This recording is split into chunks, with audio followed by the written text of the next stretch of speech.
your life. This is row 1, seat 1. Well, this is nice. When did we start doing this? Nobody told me about this. I thought everything sucked now. Do you have a card? You shake my bones and you rat on my balls. I'm going to, okay? Jada, I love you. Can't wait to see it. All right? Luck is for dudes. I'm like, Joey can't get to his damn computer and phone fast enough to just smash everything he can possibly say. That means every fucking thing to me. Broncos country. Let's ride. Welcome, welcome, welcome, ladies and gentlemen. Thank you all for joining us on another edition of Row 1, Seat 1 right here live on the one, the only, the New Bedford Guide. I am your host, Joey Fats. With me this evening, Plizzy. What up? What up, what up? Mr. Betancourt took the night off tonight. He decided he needed, just needed a Tuesday night to himself. And, I can't say I blame him. He's got some shit to do. Some nights I wish I could have a Tuesday night to myself. Like, there are times where I'm just like, you know what I would love to be doing right now? Playing iRacing. Just iRacing, playing Call of Duty. Yeah, I know. It's a lot easier when it's not football season. Like, now that there's no more Monday Night Football, and I can just come upstairs and, like, now Monday nights are like, ooh, video game time. Because the wife goes to bed fairly early. She's going to work. You know, she has a real job with real hours. Yep. So she gets up early in the morning, gets home, early evening, and comes home, wants to relax and go to bed because she's going to run it back tomorrow. Right. Me, I don't know. I'm not I always was in saying that the boat. same thing last week, but I was just like, oh yeah, Monday night's done. This is the last one, and I forgot it was regular season. We had Super Wildcard Weekend this and I was weekend. like, oh shit, one more Monday night game. Oh well, sorry. So one more Monday night game, and it was a great one. We'll talk about it here coming up in a couple of minutes, but 774-992-8702. We're going to get into Super Wildcard Weekend. We're going to get into the end of Tompa Bay. We will get into the Cowboys going on the road to play the Niners. Yep. Next week, we'll have a full divisional round preview for you. Pretty interesting little nuggets. We'll talk a little bit about Kirk Cousins doing Kirk Cousins things. We'll get into the NFL coaching carousel, how that is all shaping up and shaking out, because the NFL offseason is by far and away the best offseason of any sport. I am only basketball free agency can rival it a little bit. Yeah. But for the most part, the NFL offseason is the best because it starts literally on Black Monday, the Monday the Monday after the season ends. Yep. And the coaches get fired. Yep. Then the coaches get hired over the next couple of weeks. Yep. And then once the coaches get hired, then you start to see like, players okay, get cut. Now we got we got player options coming up. Guys got to be off the roster by whatever date in February or March, and then you've got the combine. And then free agency starts at the middle of March, end of April, or beginning of April, and then the draft, and it just gets to the point where you're like, this is fucking awesome. And it never ends. And then you got June 1st cuts and trades and everything else. And it's just a nonstop cyclone of just holy shit. Yeah. And then people wonder why the NFL absolutely owns an entire day of the week. Right. Now 3 in most cases. It's exciting to see, because you never know who you're going to end up with on your team. You never know who's going to get cut. You can go worst to first in one season. I mean, just look at the Jacksonville Jaguars. I mean, they were one of the worst teams in the NFL last year. Yep. And now fire Meyer, hire Pedersen, and fucking there you go. I mean, you're talking about a team that went from 3-14 to what were they this year? 9-8. Yes. I believe so. Yeah, 9-8, but division champs. Right. So from 3-14 to 9-8, you're like, okay, but a 6-game swing is big in the NFL. That's a huge amount of games to go from not winning to winning. I mean, when Sunshine's on, dude, he drops dimes, bro. He does, and he's got that physical ability to just see over the defense. He's like what, 6-something? He's like 6'5", 6'4". He's a big fucking kid, and he shows it with his throws. He's up there. He drops some nice fucking passes, man. Yeah, and he's got an absolute hand cannon. Yeah. So he's got that going for him, which definitely helps. But he is, he's 6'6", actually. Jesus, yeah. He's way up there. But we'll get into the Chargers and the Jags. We'll get into that. We'll get into all the Wild Card Weekend action that was. We'll get into divisional round weekend coming up. 774-992-8702. Phones are open if you want to give us your thoughts, your feelings, and whatever it is that you want to talk about tonight. NBA action is going on. I still can't get into the NBA. I just can't. It's still like I'm like I want to, but until the trade deadline hits and the trade deadline's come and gone. Yeah. It's like, what do I'm I not really gonna care? lie. Today I'm on the couch and I was like, I'm going to ESPN. I'm like, are the Celtics on tonight? I'm like, no, they're on Thursday night. I'm like, did they play before that? Because usually it's like skip one, play one, skip. You know what I mean? Maybe. Yeah, skip there's not two, many whatever. back-to-backs anymore. No, not really. So I go and look and I'm like, fuck, they're not playing tonight. I was like, tonight was like the first time in a while I've actually like looked up to be like, yo, I kind of want to watch the Celtics game. I mean, they're playing well, so it's fun when your team's doing well. It's fun to watch. I mean, Right. if the Lakers were playing better, I'd probably be watching. But, I mean, they actually are playing fairly good right now. It's just, Right. things aren't going their Well, way. the second half of last year kind of more sparked my interest with basketball lately because, yeah, the Celtics are doing good. I'm not going to lie. I'm not like the most massive fucking NBA fan. You know what I mean? Like, I don't sit down and watch every game. Like, I'm like, oh, John Morant's on. You know what I mean? Oh, this guy's on. Oh, whoever. I'm just like, yeah, cool. My team's doing well. It's like hockey. Yeah. If the Bruins are in the playoffs, I'm watching. Right, you don't really necessarily, care. You're like, Yeah, but I'll watch. I like it because I care, but I'm not, you know me. chomping I at the bit. love basketball. We used to play at a young age at a very high level. Well, whatever. Good old DY double, Some baby. might argue that. Are you But, familiar with the youth I league? mean- The youth league powerhouse that is DYAA. Yeah, that shit was fucking popping back in the day. I used to love playing. It was my favorite sport. It was my favorite sport to play. I understood it. You know what I mean? So I can't say that I'm the biggest I NBA love to play fan it. I these just days. sucked at it. Yeah, well, I wasn't too bad defensive wise. No, you were better. You were a better athlete than I was in high school too. So it made it well, easier for you. younger than high school. This But is younger than high I school. was just not. I'm just not a good I basketball didn't even player. make the fucking high school I got team. decent one summer when I was playing 3, 4, 5 days a week. Yeah. And when I was working at Planet Fitness that year, that one summer, Yeah. and I just would I'd go to Burgos every day and just shoot around before work, after the gym, Right. and play. And I actually got pretty decent Yeah. for a little while there, and then I completely stopped Yeah. playing, and I was like, oh yeah, never mind, my knees hurt, so I'm not going to do that. But yeah, fuck that. but I digress. Let's get into the Supercut Wildcard Weekend because we got a lot to cover tonight. Yeah. And not a lot of time to do it. So 774-992-8702.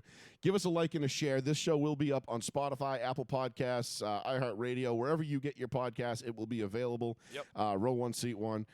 Within an hour or so after the show, it's usually up pretty close to straight away. I usually sit up here for about 10 minutes after the show, 15 minutes, make sure everything it looks goes good. through. Yep. Make sure everything goes through. So if you want to listen to it after the fact, you can. And there is also the link in the description for the live audio stream on Mixlr, mixlr.com/Joey-Fats. You can get the live audio stream only on that. So if you don't want to tie up your phone watching us, you can just click that link, listen, and do it that way.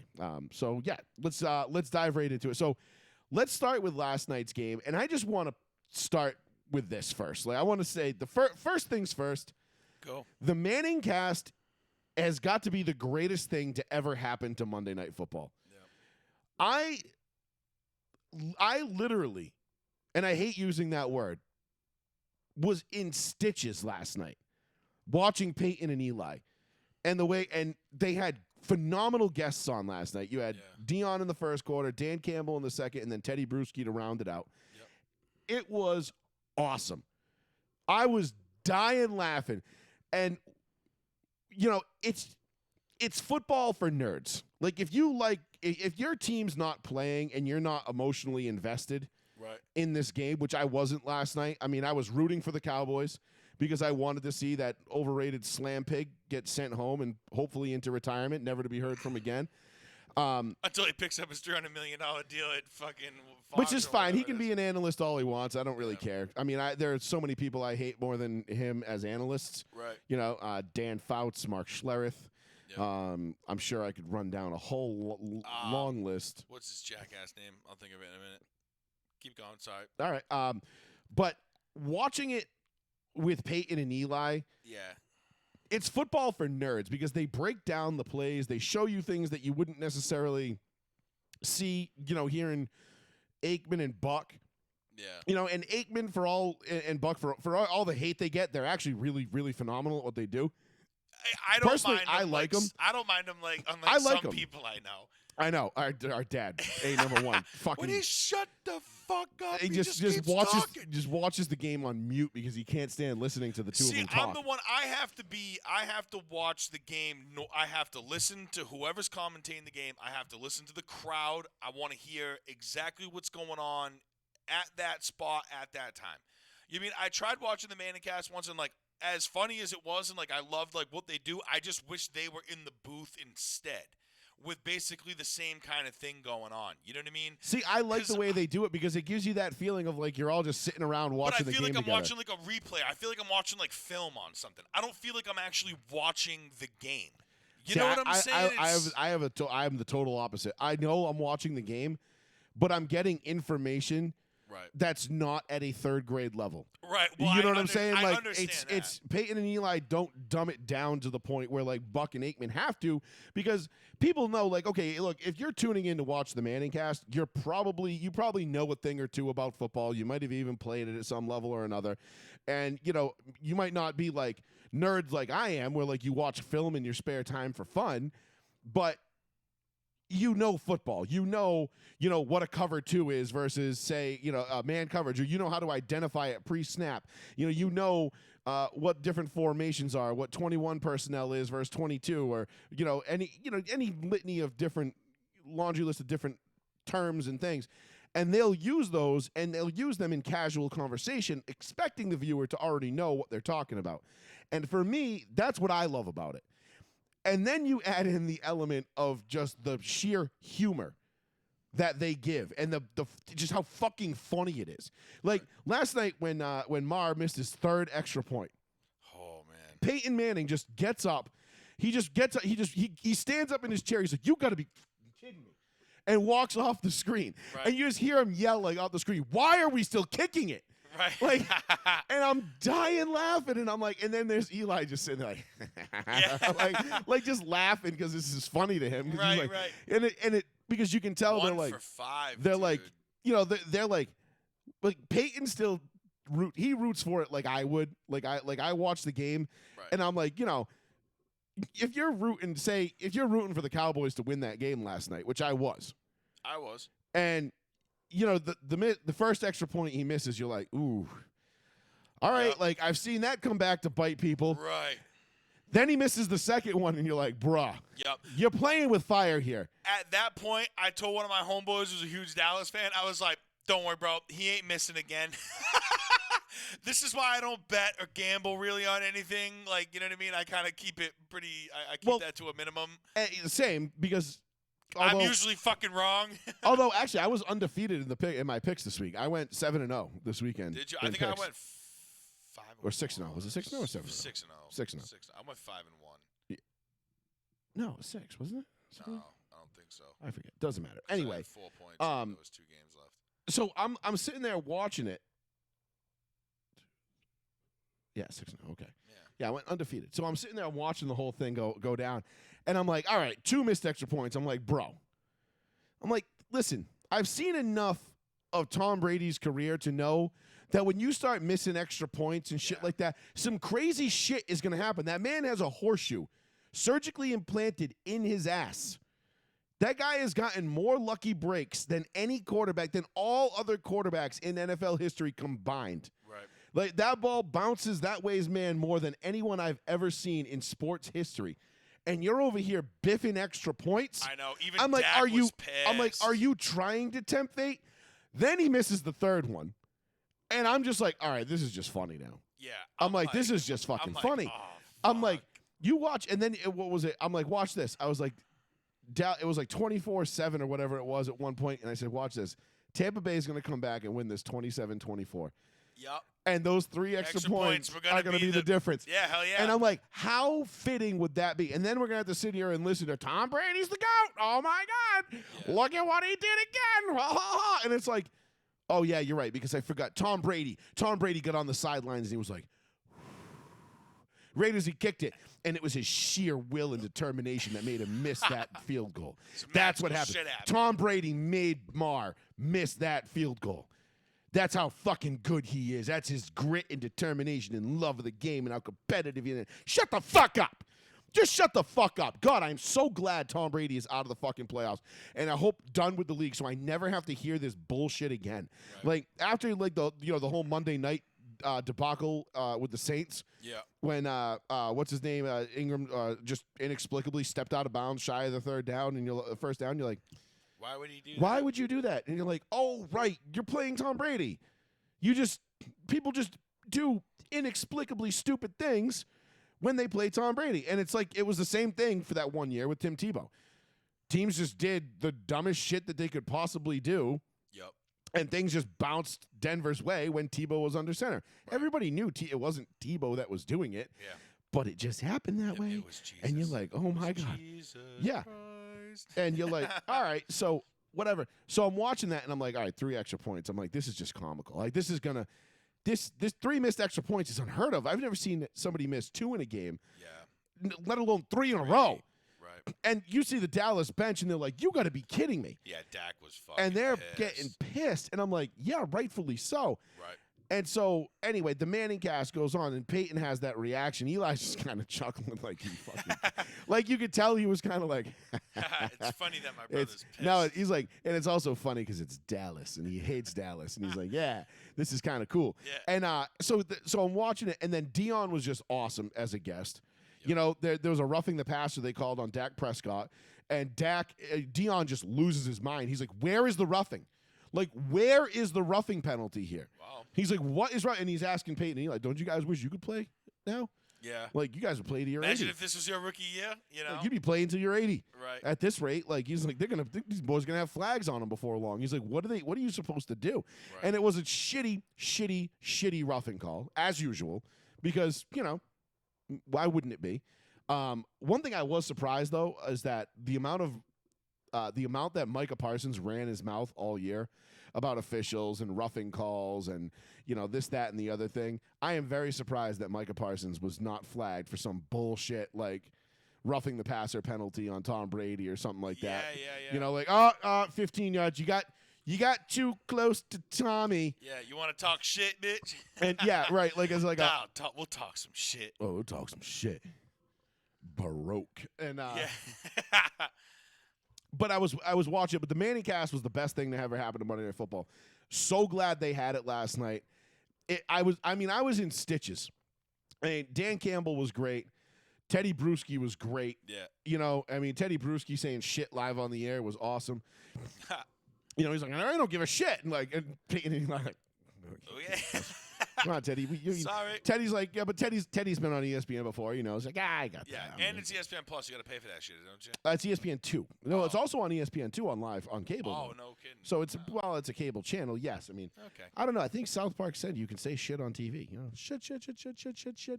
But Yes, but it's got to be at like 10. new South Park season starts in February. By the way, Oh. the season, not a special season. Oh. Weekly episodes. Dope. All right. Yeah, I can't wait. No official date yet, but they announced it today. So, but yeah, the Manning cast was fucking great. As far as the actual game goes, look, I felt like Dallas should win this game. I felt like Dallas was the better team. I picked Dallas to win. I don't know what the Buccaneers were thinking of trotting a 45-year-old quarterback out there and having him throw it 66 times. Like, they didn't even try to run the ball. Right. I mean, Richard, what's his name there? The running back was averaging like 6 yards a carry. He was averaging like 5.9 Yeah, he yards was a carry. running pretty good when they did run it. And he had like 7 attempts, and that was it, or 5 attempts. And I'm like, are you guys gonna like even try to run the ball? Because you're not gonna win just throwing the ball like this. Dallas was all over it.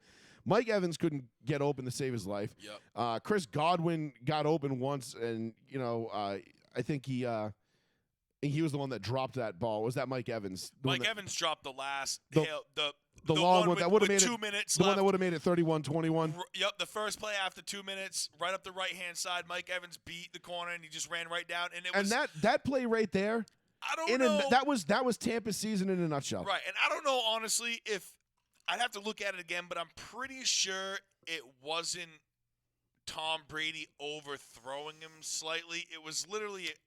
I think it was right slightly through overthrown, and because he maybe had a to stretch little out bit, for that. Maybe a little bit, yeah. But that's But it typically a went catch like you see right Mike through Evans make. Right, it went right through his hands, like pretty much. Yeah. And I was like, I kind of wanted that to happen just to see, like, Another onside kick. then you- Tampa's got Because it. then you know the And Dallas fans would start sweating. Oh, so would Dak. So and those would the and those defense. and then those 3 extra points would come Yep. back to really feel like, oh boy. Yep, and that magical fucking pixie dust aura would fucking start glowing behind Tom Brady or whatever the fuck happens that these people say that happens. And then you're like, shit. oh, here we go again. Yep. But no, luckily it didn't. I'm glad. I picked Dallas to win that game. Dallas should have won that game. Dallas is the better team. Tampa had no business even being in the playoffs this year. They were a shit team. I mean, I know they won their division, but it's like you won it Garbage by division. default. It was a garbage division. Probably one of the worst in the league, to be honest. Yeah. And they had no business even being there. So whatever, good. Glad they're done. Glad they're out. I'm glad Brady is. I mean, he's definitely done in Tampa. We'll see if he decides to pick it up one more year. But after going 35 for 66 with 2 touchdowns and a pick in a playoff game, and I mean, and barely cracking 300 yards. I think he had like 335 yards or something like that. It wasn't even that much. You know, it's like, dude, give it up. It's over. It's Well, all set. It's cool. And I guess he hinted at his press conference that he's not going to be back in Tampa anyway. So oh no, he's definitely not back in Tampa next year, for sure. Yeah. He's definitely done in Tampa. Let's see, where was it? Game logs. I want to see what he. Oh, why did I do that? what do you have for yardage? I just want to see what the I don't- what his yardage was last night. I'm glad that the Dak that we all hoped was going to show up actually showed up. Right. Agreed. That's a little like more like because I like Dak Prescott. I got a couple friends that are hardcore Dallas fans. I usually don't root against Dallas unless it's against like the Broncos or the Colts. 351. 351. Yeah. So 35 of 66, 351, 2 touchdowns a pick. He was sacked twice, Right. which wasn't anything crazy. But Rashad White had 7 attempts for 41 yards. Leonard Fournette, 5 attempts for 11 yards. I mean, Just not running the ground. and that's it. That was their only rushing attempts. Right. I mean, that's insane. I mean, you're never going to win a football game. I don't care if that's even Tom Brady 10 years ago isn't winning that football game. Right. If you got to throw it 66 times in a game, you're not winning. No shit. This is the NFL. That's this like isn't- Phillip Rivers in Indy numbers right there. Just chuck it, just chuck it up. Fuck it. That's like old school Andy Reid, like yeah, Donovan, throwing like it 50 times like, in a game. we're gonna get off the bus and we're gonna throw the ball. And then when we get to the game, we're gonna throw the ball. And when throwing the ball doesn't work, we're gonna throw it some more. Yep. And if that doesn't work, then we're gonna fucking throw it some more. Throw it further. You're like, Jesus Christ, Andy Reid. You have Brian Westbrook. You could use him. Fuck that. We'll use him in the passing game. No, just throw the ball. Like, don't throw the ball. But I'm super stoked that Brady is done. The one thing I will miss about Brady is nights like last night and watching him lose. I will miss watching Brady get I beat. think the most disappointing thing postseason. about it is he is one of the last, like, of that generation. Like, what now? We got A-Rod left. Once Yeah. A-Rod's done, that's pretty much it. I mean, I don't even count Stafford really in that era because I'm talking, like, at least, like, 06 and earlier. Yeah, I mean, Stafford was Breeze drafted, is what, gone. 09? 08, 09, I think. Yeah. Somewhere in there, yeah. From Georgia, whatever he was. It was him and Bradford the same But draft. like Roethlisberger's gone. You know what I mean? Rivers is gone. Breeze is I gone. feel like when Mannings are gone. when Rivers, Ben, and Eli were done, I felt like that was the end of the era. Really? That was it because Well, Ben was just a little A-Rod- while ago. A-Rod, I guess you could say, is the last. He's the last of that guy because he was drafted 05. Yeah, And A-Rod's the last that one. was kind of it. But that's it. You know, the 06 draft class of Leinart, Cutler, and Young, they're gone. You know, Yep. 07 was what? Jamarcus Russell, that's done. For the Yeah, most- I mean, there's not too many. I mean, Joe Flacco's out there still, but not Flacco, really. but Flacco was 08. Was he? Yeah, he was a little later. he was 08. I thought he was like 07, 06, but No, he was 2008. You know, let's see. Who was it? It was 2010 with Sam Bradford and yeah, Mr. Glass. He oh, couldn't Stafford pass. was 09. I forgot that. Yeah, right. 09. Yep. All right. Yep, 07 was Russell. So there you go. I mean, and that's really it. That's it. That's the last of that. That's the last bastion for that generation. I know, and it sucks, man. That It's was over. the only thing was thinking about like Brady leaving. I'm like, no, I'm And not if ready A-Rod to and let Brady go. walk off the same year, that's it. That kills. That's Yep. it. That is the end of a generation right there. Yep, and that's what hurts the most. And I don't mean it like Because it was the greatest generation. And I just think back to all the games from 02, 3, 4, 5, all those early 2010, you know what I'm saying? Like, all the way up to 2010, all those games, all those playoffs, everything that went on, like, what a fucking nasty generation. What an awesome bunch. You know what I'm saying? Like, just a sick era in football, really. Like, Right. I think it was one of the best to watch. And then, of course, we had a little bit more through 2015, but I think like 95 to 2005 was the best single, like 10-year sample size of the NFL. yeah. Like that was the best year in terms of the best years in terms of like the offenses and the forward pass had become advanced to a point where like you were like, okay, these are getting very intricate, very much more modernized in terms of like what you see today with Right. route combinations, Right. the hurry up, the no huddles, Yep. Peyton Manning style offenses where Yeah. you had 3 wide receivers and a tight end and you could spread the field. Right. And then, Plus, but the athletes were getting stronger, Yeah. faster, more. And then not after, drinking beers and like, smoking shit. 04, 05 is when the rules kind of started to shift in favor of the offenses and fantasy football became a bigger thing. And once that started, every year from 06 on, it just became more and more bitch and more, and then, of course, Brady gets hurt. That was the end of it. Like, that's it. 2008, it's like, okay, well, you can't touch quarterbacks anymore. Yep. You're like, well, no, like, why? Right. But Because this guy sells too many seats. right, you know? exactly. And then they're like, well, yeah, but think about the fantasy implications. I don't give a shit Fantasy about your makes fantasy. a ton of money. I It's know. all about money. It's all And about the money. And Right. unfortunately, We know they've that. dumbed down their own product, but it's still going to sell Because it still sells like crazy. It's still the Yeah. number one draw. There's nothing we can do to stop it, and there's nothing we can do to change it. So either you like it, you don't. But I mean, eventually, I can see myself fading away from the NFL and just being like I a casual fan. I can't. I've already felt it more recently in probably the last like 5 years, Yeah. where I've become like, I have much less. Let me put it this way. I am much more open to doing something on a Sunday where I might not be home on my couch by 1 o'clock than I was 5 years ago. Yeah, I can see that. You know what I mean? Like I'll go out I'm like at work and I don't mind that there's a game on. I'm like, oh well. right, yeah. There's I'm like, oh well. there's- 5-10 years ago, like- I'd be like, oh fuck no. right. The Broncos are playing on a night and I gotta work. I'm like, whatever. Right. Oh well, sucks, but oh well. Oh well. Where 10 years ago, 15 years ago, I'd be like, I'm calling out dead. I'm not missing that. Yeah.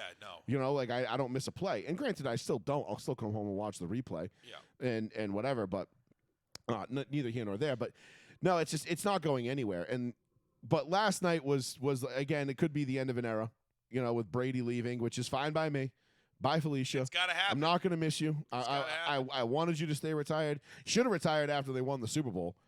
Because probably just should've went out on top. it's only gotten worse every year since then. Yep. Like, I mean, I don't know why people thought it was going to get better or stay the same. Yeah. The whole like, oh, we're keeping all the same guys in house. We're going to run it back. I'm like, yeah, that doesn't work. Yeah. Tom Brady's still thinking about coming back because that FTX thing went under, so he still needs game checks. So I don't know. He's got $300 million coming his way when he's ready. So that's exactly apparently what he put in. So that kind of hurts. So you just got back what you lost, which is good, but you're not gaining he got duped by that fucking weirdo with the fro. Yeah. That And dingy little kid with his girlfriend that looks like she gets railed by 5 Tennessee police officers. Choo choo. Yep. Yep. The trains are always on time in Tennessee, ladies and gentlemen. Yep. I'll be I've here all seen night. Be so sure to tip your many waitress. 774-992-8702. Give us a call. What does this mean for the Cowboys, though? Finally, it ends the Cowboys' road losing streak in the playoffs. They hadn't won since '95 on the road. Tom Brady's first loss to the Cowboys. Tom Brady finally loses to the Cowboys, first time in his career. Yep. Which was interesting. That I was like, wow, really? I mean, then you think back to it and you're like, yeah, the Cowboys only had like much. they don't play them that much, and Like the once Cowboys every didn't 4 have years? that many great So teams. once every no. Yeah, basically once every every 4 4 years. something Yeah. like that. It could be like once, like with a maybe 1 to 4 years, and then 3 throw in like a 2-year or window 2 in between. Right, But right. yeah, typically once every 4 years. Which he gets his first loss, and then the whole. He didn't play him in the playoffs his first year in Tampa, right? No, Because that would be the think only other so. time maybe that he would play him like more frequently. No, is they in had the Saints, the Packers, I can't and I remember. think they had the bye. Because Oh no, didn't they play Philly, or was that last year? I think that was last year they played Philly. Oh, I don't know. I was just gonna say the only way that they would play more frequently than that is if they played a couple times in the playoffs is when he went to Tampa, but I don't think they did. probably remember that. Yeah, they played Philly last year. They beat them Yeah. 31-15, and then the first year. That's what we wanted to know. Let me see here. Yeah, that And was. now I'm curious. 'Cause I thought they had the bye week that year, and they didn't Probably. play. Oh no, they played Washington. That's right. Oh, That's right. They almost lost that game too. Like it was 31-23, but that wasn't even like a. Yeah, it was a yeah. close 31-23. All right, I didn't think they played Dallas in the playoffs. Yeah, This that was the has been- Taylor Heineke game Yeah. when he came in and kind of everybody was like, "Oh, Oh, damn, yeah. And he played nice this year too, dude. I mean, when he Kid's- was in, kid's not bad." bro, I'm telling you, if we got the Brock Purdy era and the Heineke and like I don't know, you could probably name a couple other like young kids that are coming in that are decent. I mean, other than like Lawrence and Herbert and like shit like that, like in Mahomes. Like, Well, Herbert's fucked, but we'll get into that in a second. I would love for the Chargers to pull some stupid shit and just be like, you know what, Herbert, we're gonna trade you to Indy. Yeah, you would love that, and you know who else would love that? Justin Herbert. Yeah. Because the Chargers didn't fire Joe Staley, which I just still cannot believe. Yeah, I know. But we'll get into that in a second because one more thing, just quick note too. After this weekend, with Dallas winning last night, 3 of the final 4 teams, or three of the final teams in the NFC playoffs, are NFC East teams. You've got Philly and the Giants on Saturday night, and then you've got Dallas and San Francisco, and that's to go to the NFC Championship game. Right. So 3/4. Oh right, Giants. Three quarters of the Washington's of the only NFC. missing team. Yeah, I mean, and you know, we had a feeling that there was going to be 3. We all know there's going to be 3 teams from a division that make the playoffs because you have an extra playoff team now, so you're almost guaranteed to have 3 teams make it. Everybody thought, okay, the AFC West, that's a slam dunk. That there's definitely going to be 3 teams from that. Like whoever gets left out of that is going to be done dirty. Wrong. Right. That shit took Very wrong. that shit went south real fast. Yep. We thought maybe NFC South. No. the NFC. No, the NFC South wasn't one of them. I know. The AFC South we thought might be one of them. AFC South, yeah. And you're going to have Indy and Tennessee are going to be really good. And I liked the Jags a lot preseason more than anybody I remember talking to. Yeah. I mean, I remember saying it on this show. We said it right here. I said I like what the Jags are building. Yeah. I really do. And I think, when they went and they got Fatowski there, the defensive tackle, and they got the what's his name, the linebacker from Atlanta who was he was like their leading tackler this year. I'm like, they're making solid roster moves. Like, yeah, they had to overpay for Christian Kirk at wide receiver, but you're Jacksonville. Right. You're going to have to overpay for somebody at some point. Yeah. I like what Jacksonville's building. Then they get rid of Urban Meyer and hire Doug Peterson, who is the perfect guy to just like, okay, let's bring him in, steady the ship, get things running in the Super right Bowl winning direction. quarterback. He knows how to coach. Let's get everything running in the right direction here Right. and make this, okay, like let's get this going the right way. Like Right. we all right, we tried the Urban Meyer thing. Oops, we fucked up. Yep. Smartly, they rid themselves of him after 1 year. Shotgun was like, nope, that ain't working. He's out grabbing. I think Peterson was a solid. Grabbing 21-year-old co-eds and shit. Right. Whatever. Like, I mean, if he can coach fucking Nick Foles and the Eagles to a Super Bowl win, I mean, you know what I mean? It's listen, the guy's got stones. I mean, he can coach. There's no doubt about it. I thought it was a Right. great hire back then. I think it's and a great Trevor hire Lawrence, now. I think, is one of those guys who's like he's obviously very dedicated. Like he doesn't. The reason why he hasn't been doing well, or maybe like is now progressing into doing well, but hasn't like in the first, is because he just didn't have the leadership and the coaching spot in the administration to like really help him get there. You know what I'm saying? It's not like his like off-field shenanigans or he's like a bum or like he's just some shit tier like quarterback. Like I'm trying to think of like I don't want to say bake, you know what I mean? Because like I hate that, but he's not like a baker. Like he's not too big for his fucking britches. I feel like Trevor Lawrence is a humble ass dude who's ready to work, and the dude's fucking hungry. Well, I think, You're gonna I see think Baker him- was too. The problem is Baker went to the Browns, and Yeah, instead of the But Browns, I feel like Baker's instead of got some arrogance to him, but though, well, that's which and I that's like and 'cause that's I'm fine. a huge fan. That's fine. But Baker Mayfield had his issue that he had was that unlike the Jaguars, the Browns doubled down. Rather than admitting their mistake and owning it and firing Fred Kitchens, which they never should have hired in the first place, they doubled down and just kept making mistake after mistake after mistake. And then until eventually they were like, all right, well, we've run out of excuses and scapegoats, so Baker, you're out. And then, but at that point, Baker was broken. You put Baker on a good team with a good coach. Yeah. I'd love to see Baker in like Indy with Sean I Payton was gonna next say year. I would take Bake. I would definitely take Shake and Bake, 100%. I know you would. The only thing, I mean, I don't think Sean Payton's coming to us. I honestly wouldn't mind Dan Quinn. I know he's been interviewed by 2 teams this week, or He's at least 2 interviewing teams with, have asked. I think he's permission. interviewing with the I don't know who. Colts this week. That's one of the teams? Yeah, the Colts did request to interview Dan Quinn. I thought so, because it said 2 teams had already contacted the Jerry, basically, to see if they could interview him, and I didn't know what the teams were. Quinn, to me, though, is one of those guys. Quinn is he's a John Fox type head coaching candidate, right? He's the kind of guy that you bring in when your team is kind of a fucking mess. Yeah. You need to establish a good a I was leadership. hoping they were going to say Kubiak type. No, Kubiak was the guy that took what Fox did and then brought it to a Super Bowl and won it. Right. You know, he's like Dan Quinn's the kind of guy, like, he's good enough to maybe get you there, you know, but I don't think he's good enough to win it. Well, maybe he'll make a couple different decisions this time if he does. I mean, opposed to the last time he was there. I'm just saying from like from the way I look at it, there are guys that are there. Like John Fox, when he came to Denver, was the perfect guy to come in because he had to come in and fix the Josh McDaniels mess. Right. And that team was a train wreck. The roster was a train wreck. They needed a guy that was willing to come in and say, look, we're not in it to win it this year. However, if you come in, you give us some time, we're going to build a team. We're going to get you a good team. We think you're capable of getting us to a Super Bowl. We know you're not Bill Belichick, Sean Payton, Pete Carroll, like one of these elite level guys or whatever. Right. But Tomlin, whatever. You don't say that. You're all elite. You're all third. You know. You're well, the head, because but but the longevity of each coach is subject to what's fucking upstairs. Well, that's on it. The same Ownership thing plays as a big part in this, and with Dan Quinn, I feel like Dan Quinn is kind of a right the ship kind of guy. Yeah. I don't know that Dan Quinn, because by the time Dan Quinn comes in, cleans up the mess that's there, gets the team on the right track. Is there really there though? Yeah, quarterback situation. The thing and is, some O-line shit. And I guess the offensive line is a mess for no reason. It's not because not because it lacks talent, but like you're gonna have Gilmore's contract, Buckner, the Maniac. Like you got big contracts coming up on the defensive side. You got to figure out who you're keeping, who you're not, and you need a guy who's gonna be able to come in and say, look, these are the kind of guys that we can win with. These are high football IQ, team guys that get it, that want to win. Because there are guys out there that are just out there for themselves. They don't really give a shit whether they win or lose. They're just there for the money, and that's fine. And the stats. But those guys will find a place, right?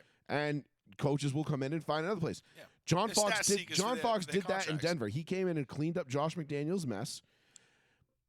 Big fucking mess, by the way. They decided at 1-4 they were going to say, fuck it, we'll try the Tim Tebow experiment. Ends up finishing an 8-8 season in the playoffs and winning a playoff game. Then the very next year they go out, they get Peyton Manning, and then the rest is history. Right. But for 2012, they come up short. They lose the Jacoby Jones jump ball Joe game.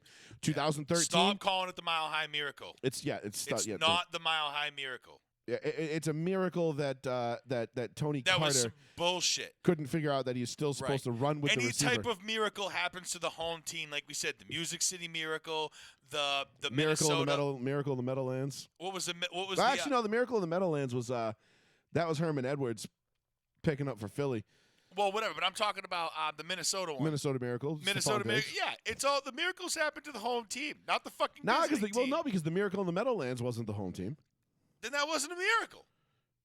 Was it? Right? That was just some bullshit. That, right? No fucking money, no majority fan. Like the majority of the fans of that team are not like, wow, that was a miracle. They're probably like, nah, that was some fucking bullshit. The miracles only happened to the home teams. There's 2 Miracle in the Meadowlands. Yeah, it was both Philly. Both of them were with Philly. Because the Miracle in the Meadowlands was Herman Edwards when he played for the Eagles, picking up the botched snap against the Giants. And then the second Miracle in the Meadowlands was in 2010 when Deshaun Jackson returned the punt on Christmas week. Yeah, well, those aren't miracles then. Miracles have to happen to the home team. Well, yeah, but the precedent is set. That's fucking stupid. Then 2013, the Broncos get to the Super Bowl, get blown out by the Seahawks. But Tony Carter then they lose again in the divisional round to the Colts with an injured Peyton Manning, and they decide to fire John Fox. They bring in Kubiak. Kubiak takes that team to the next level. They win the Super Bowl that year. Right. Now, what I'm saying is, I can see Dan Quinn going to Indianapolis or even Denver, righting the ship. Maybe not so much Denver, because I don't think Denver's mess is as big as it looks from the outside. It's not. I think when you look at the guys they're going to get back healthy next year. I mean, that was the You fired Hackett, and all of a sudden, with a number 1 or number 3, top 3 offense, number 1 offense in the league. number for the last 2 weeks. number 1 offense in the fucking league, Red zone especially in the red offense. zone. Yeah, that's what I'm saying. Red zone offense, and it's like clear that Hackett was not allowing Russ to cook. He took away. He gave him an electric oven. He needed that gas shit. He needed that assault he stove. He told bro. Gordon Ramsay to cook me a 7-course gourmet meal, and then said, "Here's an easy bake oven. Get it done." You know? Did they tell Picasso no brush? Okay. No, they didn't. So, that's where I think. So I think Was that The Rock? Yeah. Yeah. Okay. Yeah. Damn. All right. Good. Got that. No scissors, clippers only. Did they tell Picasso no brush? Yeah. Listen, with a pair of scissors, this man could cut your balls off. Clippers only. Yeah. With a pair of clippers, this man could cut your balls off. Clippers only. He's like, okay, moody. Like, yeah, whatever. And That was a good good scene. I don't know what's happening. I just want you to know. Are you happy with your haircut? Yeah. Are you happy with the way that you look? Fucking classic. God, I love that The Rock movie. is a great movie. If you Welcome haven't seen it, to The check Rock. it. Check it out. Sean I am Connery, actually Nicolas excited Cage. now for next week with no Monday Night Football. Like, I just realized how much more video game time I just acquired. Fuck yeah. Because now I don't have to, feel obligated to watch a game. Yeah. This is nice. Kind of like the end of football season. Man, spring is going to be sweet. Yeah. I'm going to get really good at darts and iRacing again. Yeah. It's going to be nice. Gotta Anyway. save up a bunch of money to do work to the house, but yeah. Yeah, 774-992-8702. The Manning Cast was fucking awesome. If you missed it last night, yeah, you're lost. I don't know what to tell you. Yep. Unless you're a Cowboys fan and you were watching that, because you're obviously, if you're vested in the game, you don't want to be sitting there watching two guys just kind of shoot the shit while it's 3rd and 7. Yeah. You're like, okay, 3rd and 7. I want to be locked in. If it's my team, I know I want to be locked in. I know. That was a great Monday Night Football game, honestly. Two great things out of it that I got. Dak Prescott finally showed up to a fucking playoff game, which I thought was awesome, and so did the Cowboys as a whole, and CeeDee Lamb got more than one fucking catch this time. Which was nice. Which was nice, because I like CeeDee Lamb. And Tom Brady goes away, maybe. Thank you. Hopefully. So, 2 great things, which I said I was a little bit bittersweet about, but not because because of other reasons. It's not solely him is the reason, but it's him being connected to a group of people. It's him being connected to a group of people that I miss watching, and it was a great era of football, and that's it. But other than that, see you the fuck later, bro. To me, though, that died when Peyton Manning retired for me, so it didn't matter. I've been watching Peyton since he was at Tennessee. I know, because I got to see I got to see the last Tom Brady versus Peyton Manning game ever. You were there. I was there. That was fucking dope. I got a baggie full of the confetti downstairs. I should have brought more. I'm so mad. I didn't think of it because I was so fucking wrecked, dude, that I was like, oh, this will be cool. And I just grabbed a little bit. I should have stuffed my fucking pockets with that shit and grabbed everything I could from people and been like, yo, give me that. The little fucking kazoos and shit and all that weird all the little... I should have just grabbed it. Yeah, give me all this shit. It just brought home a fucking sack full of shit. That's what I plan on doing at Daytona. When I'll be at Daytona in 32 days. Yep. I'll be at the Daytona Grab 500. programs, Can't grab fucking wait. I'm grabbing bro. everything. Everything. I'm bringing a half-packed bag. Yeah. Just so I have room for just stuff shit. Hats, t-shirts, die-cast cars, pictures. I don't know. Facts. I'm gonna be I'm gonna have shit. I'm probably gonna end up buying something I'm gonna have to have shipped home. Yeah, facts. If I come across an autograph, me a Haley Deegan shirt. You want a Haley Deegan Yeah. shirt? All right. I just pretended that was Brian Deegan. Yeah. No, I'm going to the truck race on Friday night. I want to try to probably get. gonna be racing. She is. And I bet Brian Deegan's gonna be there. I want to try Or to get. maybe. I want to try to wonder. get pit passes. Yeah. And Dude, if you met Brian Deegan, I'd be so fucking jealous. That'd be like me meeting T.O. So actually, you owe me one. all right. Yeah. Give me TD. Oh, I said T.O. Yeah, Terrell Davis. Sorry, jeez, he probably punched me in the face. He's like, actually, Nah, it's okay. I don't TO, TD, LT. Yeah, AP. There's so many 2-letter acronym with T's abbreviations. especially. Yeah. But no, I'll be at Daytona 32 days. I can't fucking wait, dude. It's gonna be fucking lit. And but I'm bringing a whole thing. I wish it was just more. I want more shit. I want all the shit. And then I'm probably gonna go back again next year and just be like, yeah, fuck it. Maybe I'll try and get the You know? vacations. I'll go with you. Fuck yeah, dude. We could do a boys trip. We'll Yep, do yep. pit passes. Yeah. I want to try to find out how you get those because I'm gonna start looking for them now for next year. Flying to the infield on a helicopter. No, I'm not getting in a helicopter. You out of your fucking mind? Oh yeah, especially into a race car track. Joey's like, Joey looks at me. He's like, "Are you fucking kidding?" I This will- feels like a Family Guy joke. I I'm will sorry. walk. before Yeah. I fucking get in a helicopter. Just like, do you know who my favorite driver was ever, asshole? You want me to fly a helicopter? Davey Allison dies Yeah. in a helicopter. Kobe Bryant dies in a helicopter. Oh yeah, I didn't mean Kobe. I was thinking in I terms am- of NASCAR. in no way, shape, or form am I getting in a helicopter. Why would anybody want to fly a helicopter anyway? Anytime you It's get, so cool. if you get into a machine that from the moment you turn it on, it is actively trying to kill you, Yeah, why would you entertain being in that machine? but technically a plane does. No, Yeah, no, it planes does. don't try to kill you. they Helicopters do. try to kill you. Well, there's just a lot more to a helicopter than there I is a know. plane. You know, It doesn't make any sense to me. I don't like them. I don't want to be in one. I know I would two, love to learn to two of fly. my favorite, all-time favorite. I'm like, Peyton Manning, please never get in a helicopter. Just don't do it. Yeah, don't. Please just stay out of don't. them. Like, I have really bad luck with the people I root for in helicopters. So, Yeah, you know, please don't. don't ever do that. But anyway, I digress. Yeah. 774-992-8702. Let's Brian talk. and Haley Deegan, don't ever get into a Let's helicopter. yeah. please. I'll grab you a Haley Deegan shirt while I'm down there. Yeah, I'm just a fan. Or like, I think or she's I'll cool. get you a little the diecast car. Whatever. truck. I'm just, you know me. I'm a motocross fan, so I got to root for the Deegans if they're Hell in yeah. any kind of sport. You know what I'm saying? Like, Hell yeah. So let's talk a little bit about Sunday's games. We don't have to spend a ton of time on Cincinnati and Baltimore, other than the fact that I think this game was a lot closer than it should have been. However, I'm going to give Cincinnati the benefit of the doubt yeah. because it was a divisional matchup. That's the only reason. I think Huntley came out and played pretty. He played better than I thought he was gonna. You know what I mean? But like, if it But wasn't for that Baltimore bullshit, defense that has not been very good this year, was pretty they decent. shut out, or shut down, I should say, the Bengals in the second half. I know, mix. I don't know what they did, but like I said, for that ridiculous 98-yard like strip fumble return by what's Hubbard, a linebacker. Yes. Fucking, he ran it all the way back. For that to be the difference in the game between a barely Oh, no, sorry, make defensive it, end.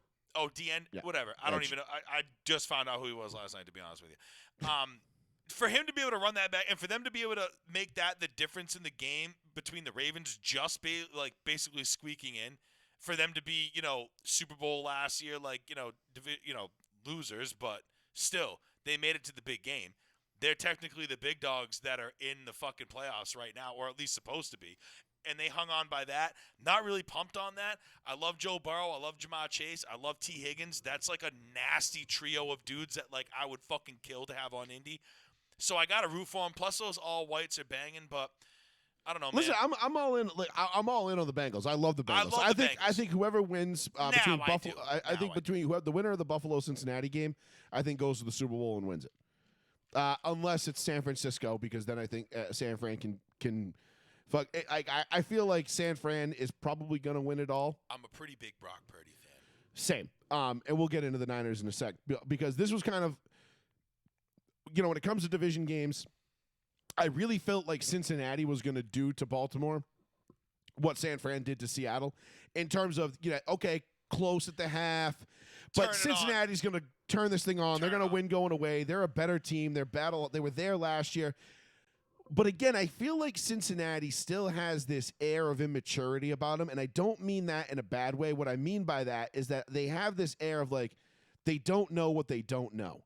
Like they don't know that they're supposed to be the better team, put their foot on the gas, and blow the Ravens out in the second half of that game. Just like inexperience. just like in a last year, sense. they don't know that they're not supposed to go and They're a beat young Tennessee, and they're not supposed to go into Arrowhead and beat the Chiefs. Yeah, they're young. They're just, like Who's the McPherson. oldest dude on that team? Eli Apple. Right, like McPherson coming out and like, all right, go kick this field goal. All right, guess we're going to the Super Bowl. Right. You know what I mean? Like that kind of like cocky arrogance, which you want in a young team. You want that. Like that's what you want. And they're going to be successful, and I think they're going to be successful for a long time. They proved me wrong this year. I felt like Cincinnati was going to be was going to be one of those teams that kind of flopped this year. Yeah. That they didn't live up to the expectations, because I think a lot of people were putting them on a pedestal preseason, and I was like, they didn't do enough in free agency in the draft for me to really, they didn't get good enough during the offseason for me to put them back in the Super They Bowl. weren't a 14-win team or 13-win No. team. I didn't see them taking a jump. And granted, during the regular season, they really didn't. they really weren't. They didn't make a huge jump record wise. I mean, what were they? They were 12-4. Yeah. Would have been could have been 13-4, which I guess is still a very high. It's actually a very good record. They definitely proved me wrong this year in that regard. Joe Burrow was better than I think I realized, or he wasn't going to have that slump. Like they didn't take last year for granted. Right. Like I kind of thought they might. Yeah. And that's a credit to Zach Taylor and the coaching staff for keeping them focused and the eyes on the prize. Now, that being said, they still have just that, like, there's something about them where I'm just like, they're just not mature enough yet. Right. And even though I think they might on paper be as good or even better than Buffalo, I feel like Josh Allen and Buffalo, I feel like they've got a little bit more moxie in the sense of, like, they know, like, hey, we got to win. We got to be focused. Right. We got to win this game. And I don't want to say it's experience because it's not like they're, like, light years ahead of them. But I feel like Buffalo kind of knows how to win now. I think Josh Allen plays harder than, say, Joe Burrow does. I mean, Josh Allen will literally hurdle motherfuckers and lay the wood. He'll do whatever he's going to do to win. And with his size and his athleticism and his high motor and what other kind of like white guy. No, that only applies to high motor. Only applies to white defensive ends. Oh, white D ends. Okay. Yeah, sneaky fast. Fast is like a white receiver or a white running back. Right. High. Freakish athlete would be like a black defensive end, like a Jadeveon Clowney. No, I'm talking about all the white guy. What do you call them? High motor, high football IQ. Yeah, high motor, high football quick IQ. Quick twitch. Yep. Shifty. Something about athleticism too, like freaky. No. Sneaky athleticism. Yeah, sneaky athletic. Yeah. So that's all. We'll Josh hear it all Allen. in a couple of weeks at the draft. But Josh Allen, to me, especially like every time I watch him play, he's like the fucking Grinch in that one scene where the little hot thing goes out and he fucking just breaks it and he lays it all out there for his team, man. And he's honestly fucking nasty. He's really come into his own. Obviously, we've all seen this over the last. He's an years. absolute. He's a juggernaut. He's a monster. And honestly, I feel like if we get. No matter what, I listen, I would love to see the Jaguars pull off the upset in Arrowhead. Yeah. Again, I don't think it's out of the realm of possible. In fact, I think it's very possible. I hope it does. But I will be the biggest fucking Jaguars fan, and the only time I'll tell you right now, if the Jaguars go in and beat Kansas City this weekend on Sunday, yep. I'm buying a Trevor Lawrence jersey on Monday. I might. Nah, I can't. I'm buying a Trevor Lawrence jersey. I can't do If they beat the Chiefs on Sunday, I will buy a Trevor Lawrence jersey and I will wear it on the show the day it comes in. I'll be so fucking pumped. I'll be like, yeah, bitch, fuck I will do that. So I'll be so pumped. Because even though he went to Clemson, and I can't stand Clemson Dabo Sweeney and Dabo and all that because ACC. I'm a Miami guy. You know how it goes. Can't root for Clemson. I love Trevor Lawrence. For some reason, I just love this kid. Sunshine, bro. It's just there's something about him. He's huge. Remember last year we watched him his rookie year and we watched him play the Broncos and he threw an interception. But we both looked at each other. We were like, "Yo, did you just see that throw? Like that thing had some rip to it. Like that thing had stank on it. There was no arc. It was just like it was just 35 yards on a frozen rope, and we both looked at each other and were like, "Whoa!" Yeah. Like we knew he had a big arm, but whoa! When we played him last year, second to last game before, remember we had the win one and we're in. I very much remember. We had Jaguars and Raiders left to end the season. We had to win one of those games when we were in the playoffs, and we played the Jaguars, and they came out and like T-Law was just dropping straight fucking basket T-Law, dimes. I like it. He was dropping basket dimes. Oh, I know. In the corner, back of the end zone. I remember I'm that. like, motherfucker, dude. Kid killed you guys. Yep. But no, I will wear that jersey. But I feel like whoever wins the Buffalo-Cincinnati game, I feel like that's going to be your AFC championship, your AFC champion. Assuming Kansas City or regardless of Kansas City, Jacksonville win. I think Buffalo, Cincinnati, those are the two best teams, complete teams.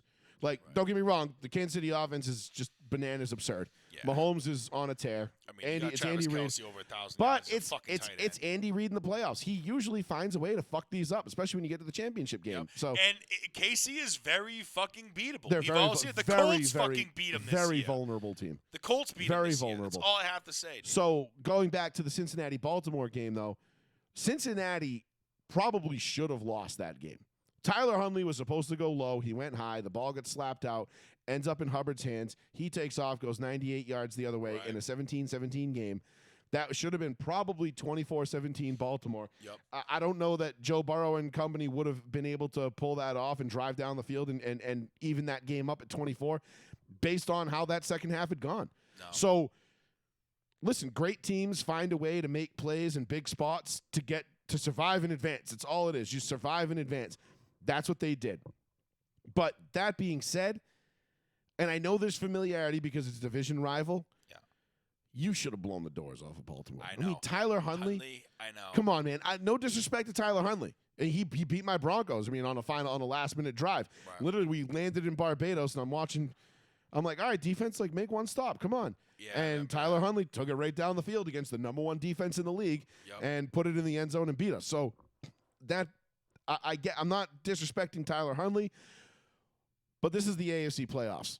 Right. This is not, week 15 on Monday Night Football or week 14 on Right, Sunday when you got afternoon. something locked up or whatever. And we're like, okay, yeah, a win would be nice. Let's go out and get this and let's do it. But, if we lose, it's not the end of the world.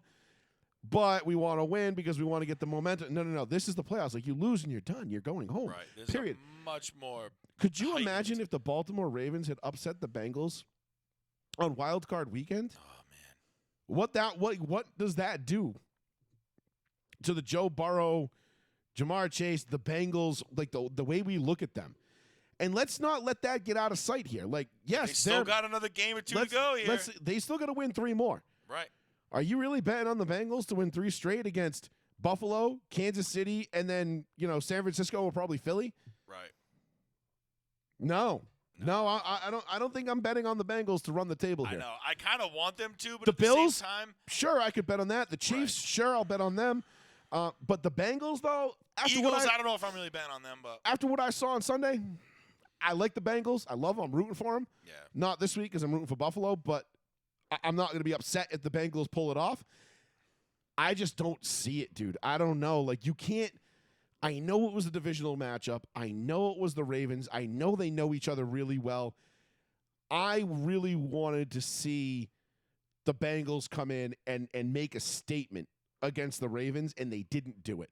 Right. They needed a very fluky, last-second, crazy fucking play to beat the undermanned, undergunned Ravens at home. At home. And I don't know. I'm not sold on Cincy right now. If Cincy ends up getting lucky and seeing in the Niners in the playoffs, that's a fucking wrap, dude. I'm sorry, because in the Super Bowl. Sorry, if they see the Niners in the Super Bowl. I don't honestly don't. They'll obviously. I don't even. Idiot. I don't think Cincy. I don't think Cincy gets by Buffalo this weekend. But if they do, and they've okay, maybe this weekend was the fluke. Like, hey, listen, division rival, they got our number. We fucked up, but we made it. We beat. Then you come out, you beat Buffalo. I guess it's in Buffalo, right? Yeah, it would have to be, right? Well, I don't know. Is it because are they doing the neutral location thing? Oh no, it's in Atlanta. No, is it? It's in Atlanta. You sure? Yeah. Is it Atlanta? I thought that was only the AFC Championship game. Oh. Yeah, but if it got down to them in Kansas City. Oh. Because this doesn't make sense. Why? Yeah. No, what? Wait, I don't know. Now that I think about it, I'm not sure because I remember Lucas Oil, Indianapolis, shot down the request, and then I think it went to Atlanta. Does it say where it's at? No. I don't know. This is. I'm looking right now. I can't. I know, like I said, Indianapolis was like, nah, we're all set. They were like, we're not gonna fucking host it here. And then I believe Atlanta, but I don't know what the stipulation is of what game it's supposed to be. If it's supposed to be the divisional, if it's supposed to be, it's going to be in Orchard Park. That's where it's at. Yeah, I mean, I don't know. See, this is what didn't make sense to me about the way the NFL handled this whole thing, because Cincinnati has a 7-3 lead in that game. Right. And things were going Cincinnati's way. It's a 7 or 9. Yeah. 7-3. Yeah, 7-3. And now it's like, if I'm Cincy, I'm kind of like, I mean, I know like what happened, and it wasn't, I'm not trying to take away anything from that, but like, the fuck?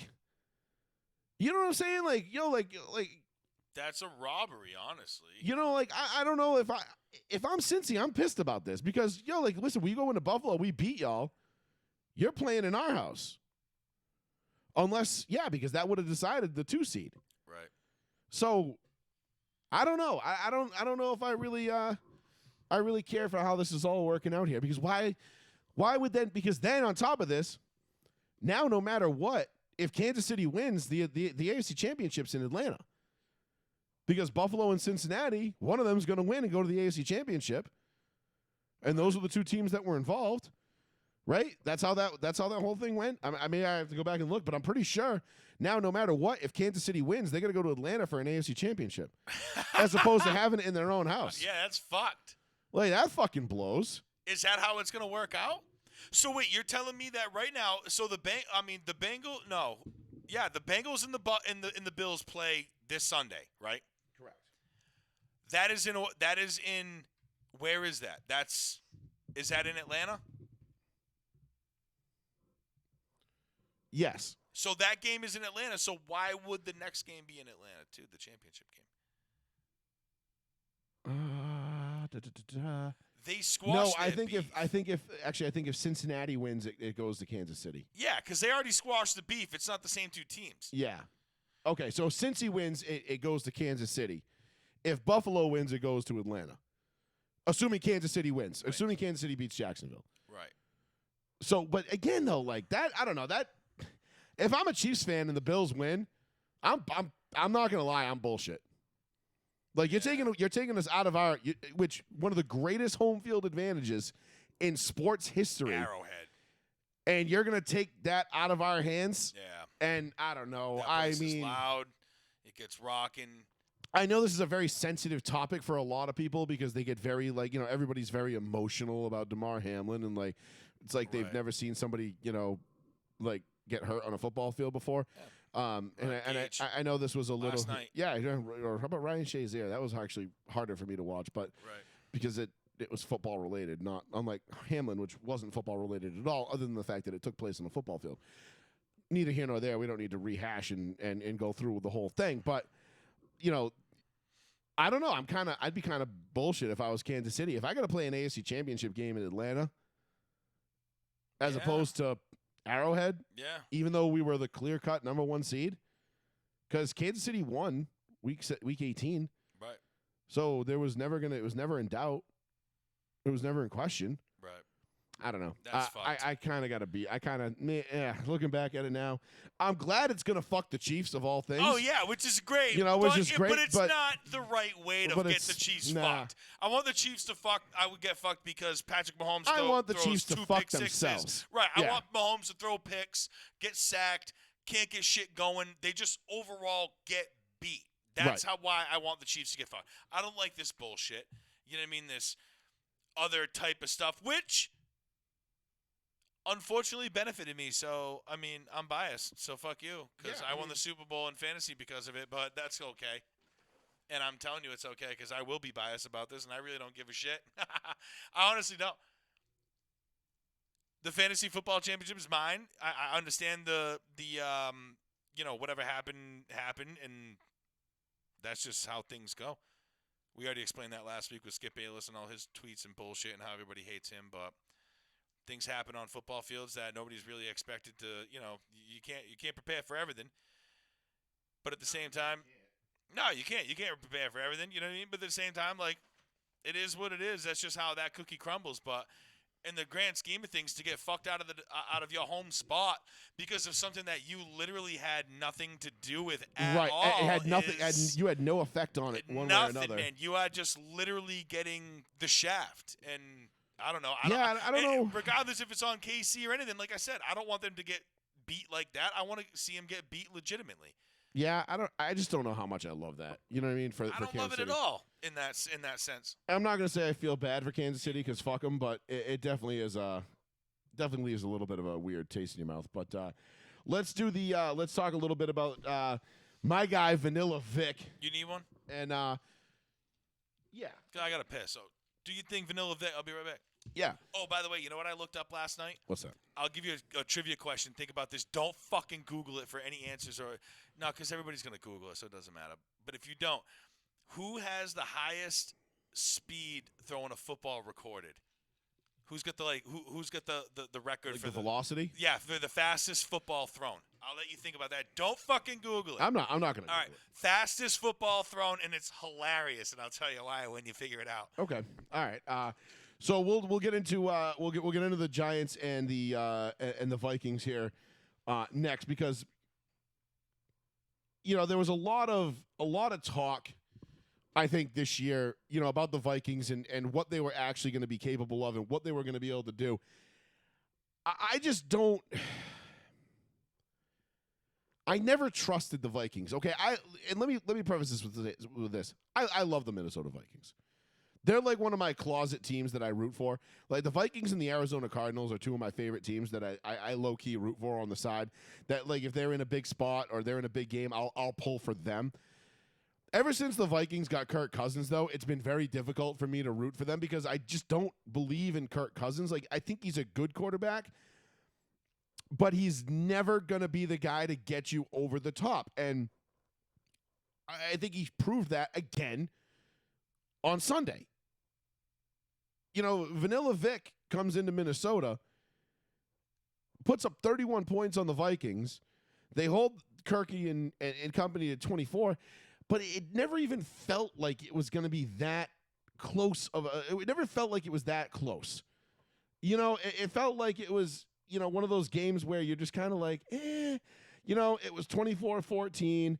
Then it was 24-21, and then the Giants kind of just put it away. Saquon was kind of moving the ball. He was having his way with their defense.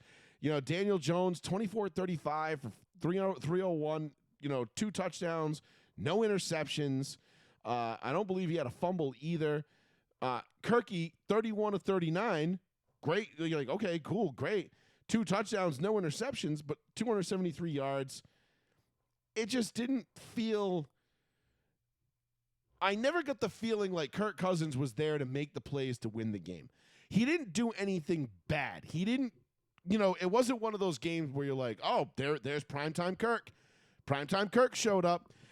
I just feel like the Minnesota Vikings were one of those teams that they overachieved a lot during the regular season. When you look back to the regular season matchup against the Vikings, it was like, a 61-yard bomb that they ended up winning, beating the Vikings on. They had that ridiculous run of circumstantial happenings in Buffalo that got them by them. The Vikings pulled out a couple of games this year that usually we were used to seeing them lose. And when it got to yesterday, or Sunday rather, I never felt like the Giants weren't going to win that game. I don't know why. I picked the Giants to win. Obviously, I went undefeated in my picks this week.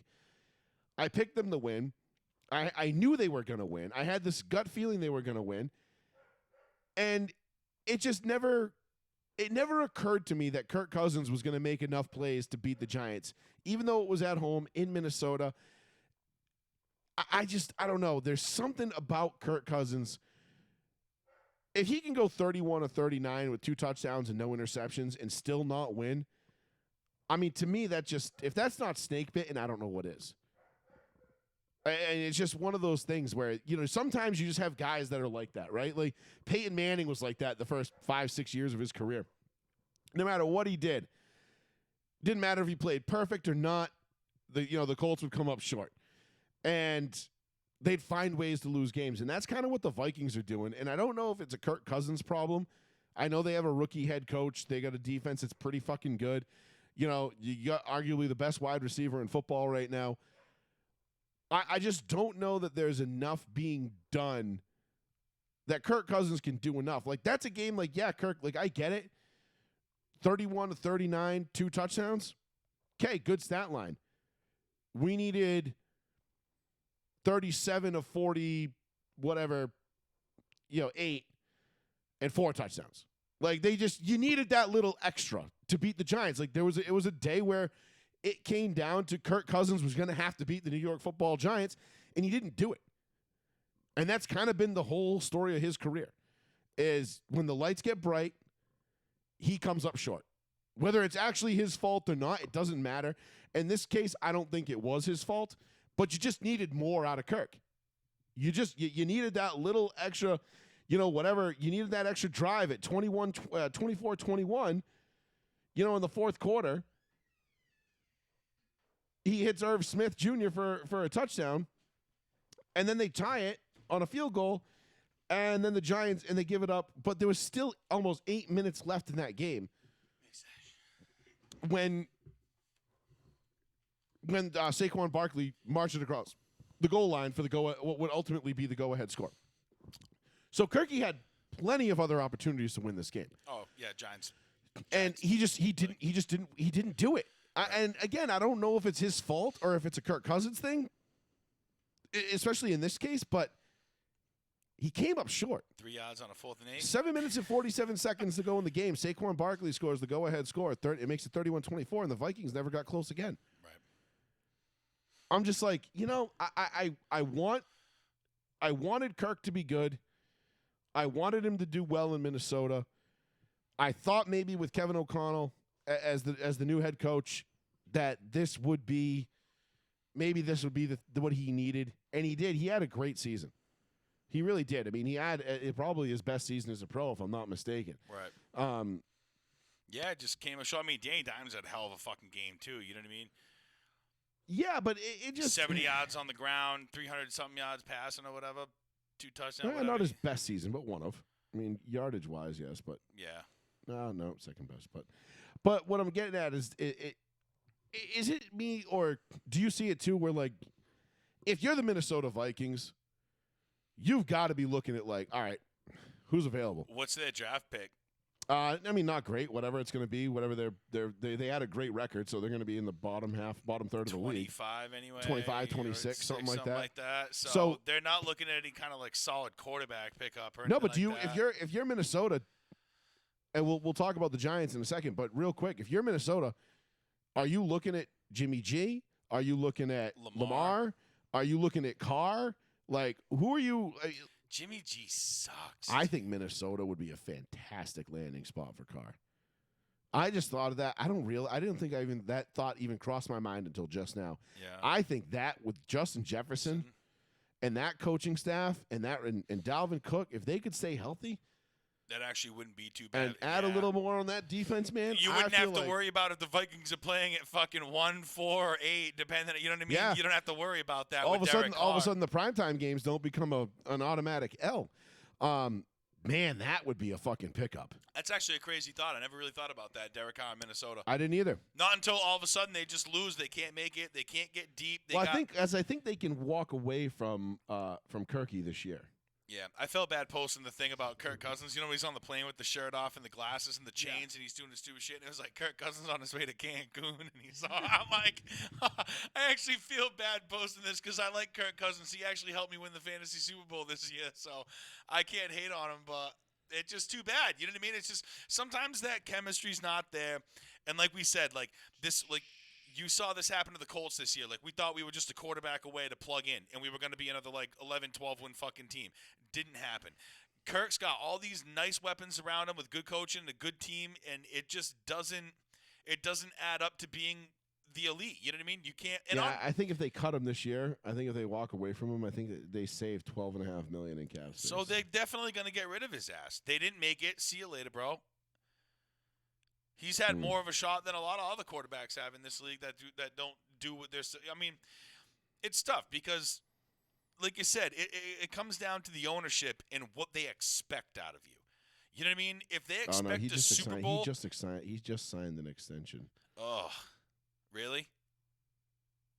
That's a rough hit. Yeah, they can cut him and save $12 million though. That's fine. So what are they? What are they going to shovel out for him? It depends on what they want. It's going to cost them like $36 million in dead cap money in dead cap space, but that's as opposed to $48 million if they keep him.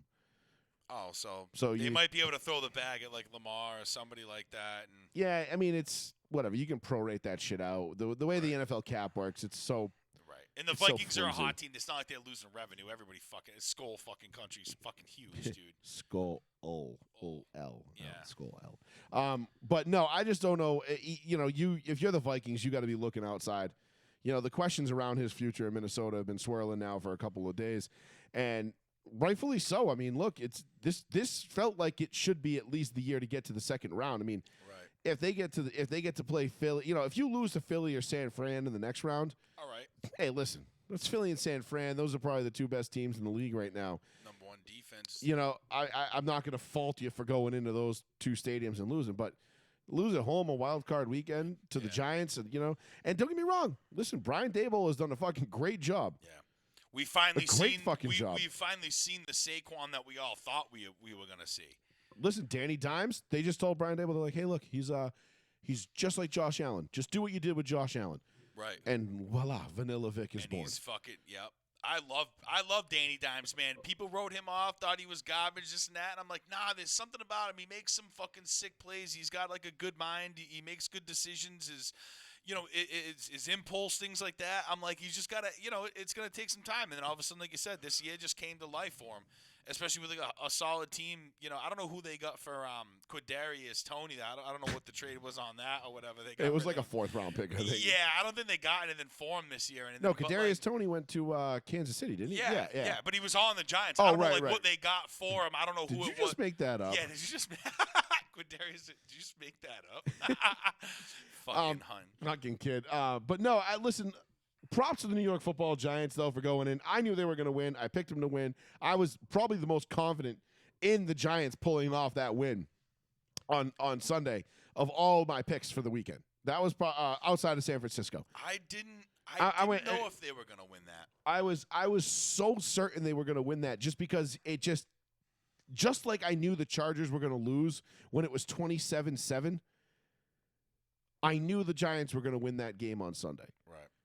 And there's certain things that the more they change, the more they stay the same. And one thing that you can always bank on is Kirk Cousins blowing a fucking playoff game in a big spot. I got 5 points left. Yeah. I got the Chargers Jags wrong. No, I'm looking at it right now, baby. Green checks all the way down. Feels good. 774-992-8702. Give us a call if you want to get some thoughts in. Real quick, let's hit Buffalo, Miami. I feel like this game went a little awry for the Bills. I feel like this should have been a blowout for the Bills when you got Skylar Thompson at quarterback. Right. But also, can we go ahead and give the Miami Dolphins the credit where the credit is due real quick? The Miami Dolphins are a better football team than people realize. The Miami Dolphins are a Derek Carr away from potentially making a pretty serious Super Bowl run. Right. The Miami Dolphins have a very good roster. That is a very good team. So while I know it took the Bills everything they had to beat them 34-31, Right. Especially with Skylar Thompson, three things that I thought of when I was watching this game. One, it's a division opponent, right? We all know They always play hard. They always play you tougher. It's the familiarity's there. You know it. You play them twice a year. You see them. There's been something about the Dolphins over the past 23 years since 2000. I think it was their last playoff win Against Peyton Manning and the Colts against in the overtime. Colts in overtime. Yep. And it's like, for whatever reason, anytime they get to any division games, no matter if they're fucking 3-10, whatever, they always fucking play hard. In It's just division the Patriots, games, dude. Yeah, exactly. They always play hard in division games. That the Dolphins are responsible for the Patriots not having the 1 seed how many times? At least three or four that I can recall at the top of my head. But nonetheless, the Dolphins are a good team. So number one was the divisional team, divisional rival. Number two, Skylar Thompson. Now I know a lot of people are sitting there like, "Oh, it's Skylar Thompson. Who the fuck? Who the fuck is this kid?" Exactly. Who the fuck is this kid? Right. You don't have any film on him. You have nothing You on have him. nothing on this guy. You have no idea what he's good at, what he's not good at, what you should be forcing him to do.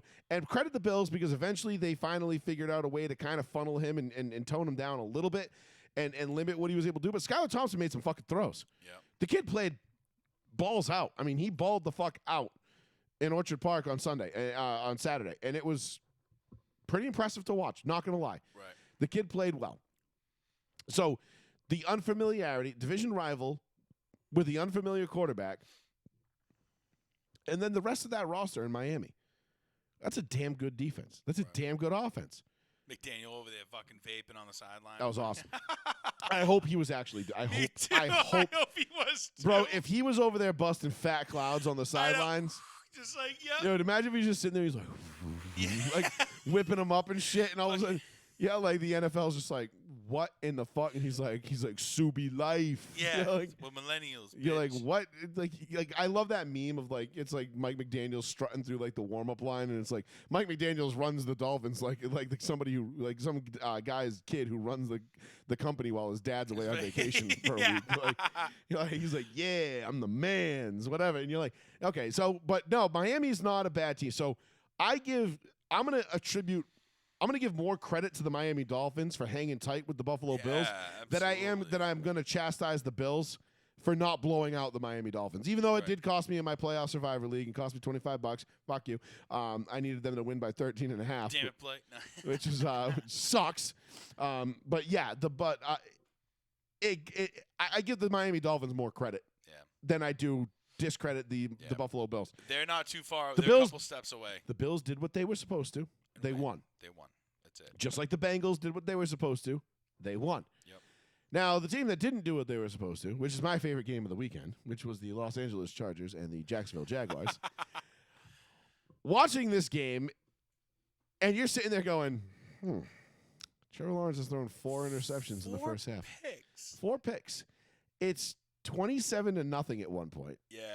And then, right as it was about the Jags had the ball back for the final drive of the first half, I said, if this gets to 27-7, I will bet my house the Jags are winning this game. Yeah.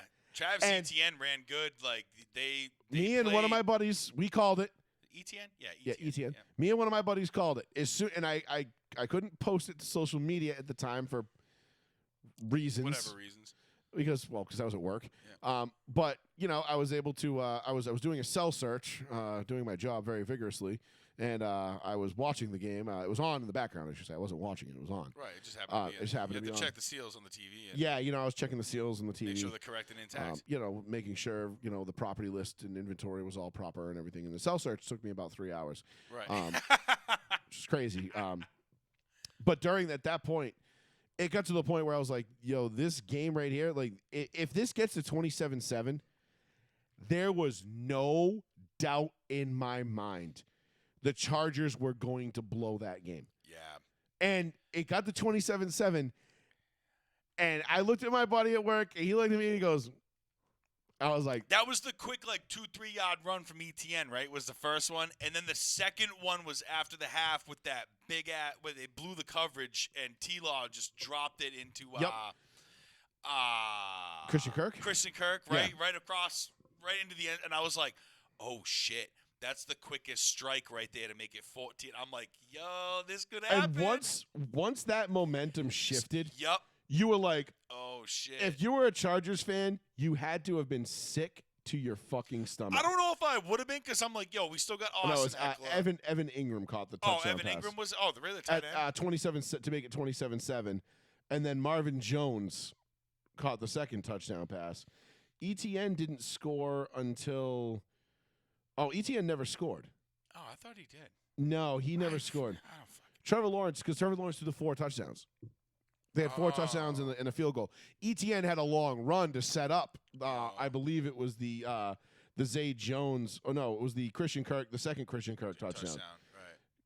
So yeah. So you had that, but once it got 27-20, and then all of a sudden it's 27-14, you go, shit's a wrap, bro. The Chargers are gonna charge, And they scored it's.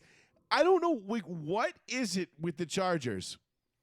Just in the history, go back to 2012, when they had the Broncos on Monday night.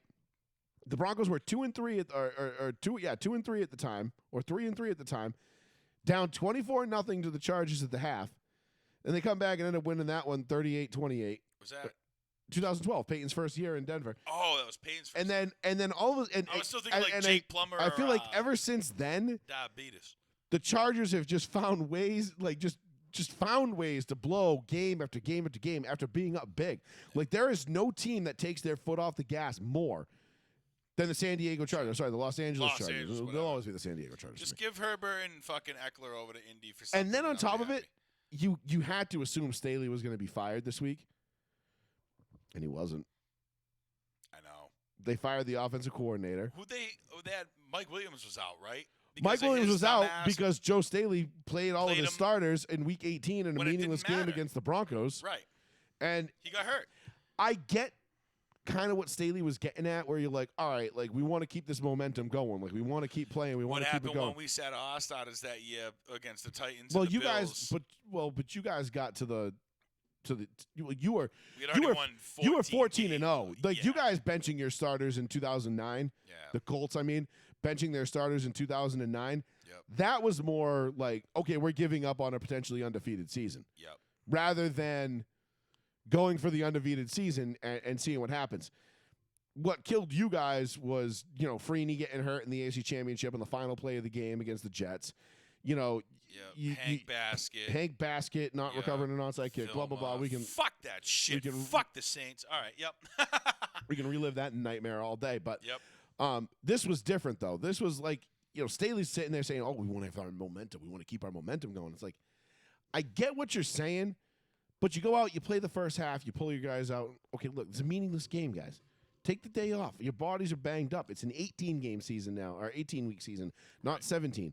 Right. It's, we got an extra game. Like, why are you making these guys go out? I kind of get what his thought process was, but it was wrong. Right. It was wrong, and it was wrong for him to do that. And it's like, you can't. And I don't think Mike Williams being out really changed anything in that game. You intercept Trevor Lawrence 4 times in the first half. You score 27 points, and it's 27-7 at the half. I don't care whether Mike Williams is playing or not. You should be able to at least figure out a way to score 40 in that game. Yeah. You got to get 13 more points. Crazy. A touchdown And to let them score what? and 2 field goals should be easy peasy. They were outscored 31-3 in the second half. Let me tell you. I'm pretty sure it was like 31-3 or something like that. Yeah, it was. It was 30. No. It was 24-3. Oh, was it 20? Well, no, because it was 0. Oh, right, because they scored 7 before the first half. Right. Oh, all right, Yeah, it was right, 24-3. I thought it was all in the second And they were half. shut yeah. out in the fourth quarter. Yep. So, You got shut out in the fourth quarter at home in a playoff 31 game. unanswered I mean, points. I know it was or on the road, 28 unanswered points or whatever it was. But you knew that was coming. Yeah. You could see that coming from a mile away, and you're just sitting there go, Chargers are going to charge, and then they did. I feel bad for Justin Herbert, man. I do too, because again, I feel like he's going to be another Phillip Rivers, wasted talent out in San Diego Yep. with shit owners and shit organization, Yep. and they fired Joe Lombardi, the offensive coordinator, and it's like, oh, cool, like, so what? What else are you doing? Like, Lombardi wasn't the guy, responsible for getting Mike Williams hurt in the last game of the season. Right. Mike Williams wasn't responsible. Like, you guys have blown leads like this now. They've done it to the Broncos, I feel like, at least once a year. Yeah. They blow a lead against us. Like, we usually sweep the Chargers. Yeah. The last couple of years, but for some reason I always feel like they blow a lead against us, Right. and then they blow leads against other teams. Like, they do it all the time. It's become a Yeah. fucking thing for them. Yep. Just like last year's Colts. And it's just, blown leads are crazy. And I called that at halftime, 27-0, and I'm like, bet the house on the Jags. You see that more on that bet, like $1.4 million just to win 11,000 and Yeah. you lost. Which was just, that seems stupid to me. I don't understand. Why? Why would you wager $1.4 million to make $11,000? $1,000. What do you like? Why? Regardless, if you That is just a horribly inefficient bet. you're just that's like somebody that's like a daddy trust fund baby or something that's just pissing away I money. heard that guy killed himself. Really? I heard that. I don't know if it's true, but I heard somebody talking about it at the gym today, and I had also heard that somebody had texted me that or said that like that guy killed himself. Really? And then I heard somebody else saying the same thing at the gym, like not part of my conversation. I just overheard it. Really? Yeah. Well, I mean, what the fuck are you doing, dude? You know what I'm I don't saying? I don't understand it. I don't get it. I mean, could see if you bet 11,000 to win 1.4 million. Yeah, sure, right. okay. I mean, that makes sense, but yeah, always Should have bet on the Jets because those are- that was probably the flip side. That was probably. I'm wondering what that 1.4 million bet on the Jags would have done at that point. How much would that have won? I wonder if they even would have accepted the bet. Yeah. No, because a lot of times, like if Vegas is like they don't like the odd, they're like, nah, you're betting too much. We don't like that.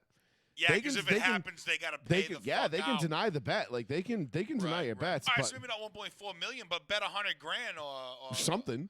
Yeah, something reasonable just Yeah, to make a couple. so take the 1.4 million, What is- put it in your pocket, grab 150,000, throw it on the Jags, and hope for the best. Yeah, and then bang, you probably would have won 800 grand or Yeah. something, and then been instead of just trying to win 11,000 off of 1.4 That didn't make million, any that sense to me. didn't Which make any again sense. begs the question: how true is that?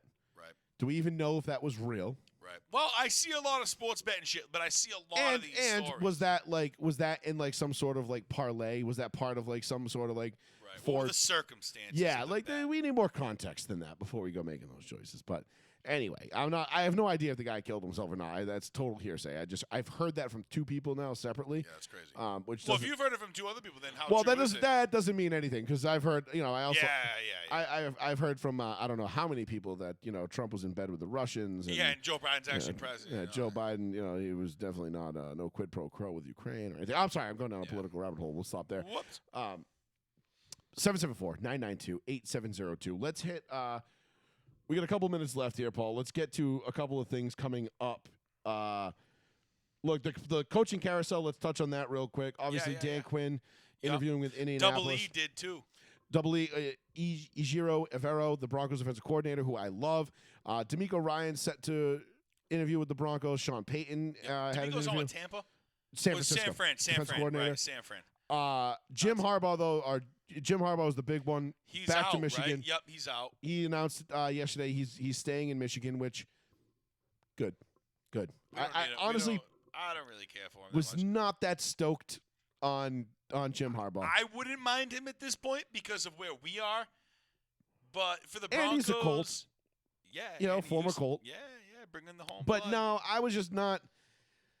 I don't know, man. I don't want a guy who hasn't been in the pro game for that long. It's been 7 years, 8 years now since he's been in the pro game, and he's been at Michigan. And you know what? Let him stay at Michigan. He's better out there. I know he used the Broncos against Michigan to just jack up his salary and get an extension, Good for him. which is fine. That happens all the time.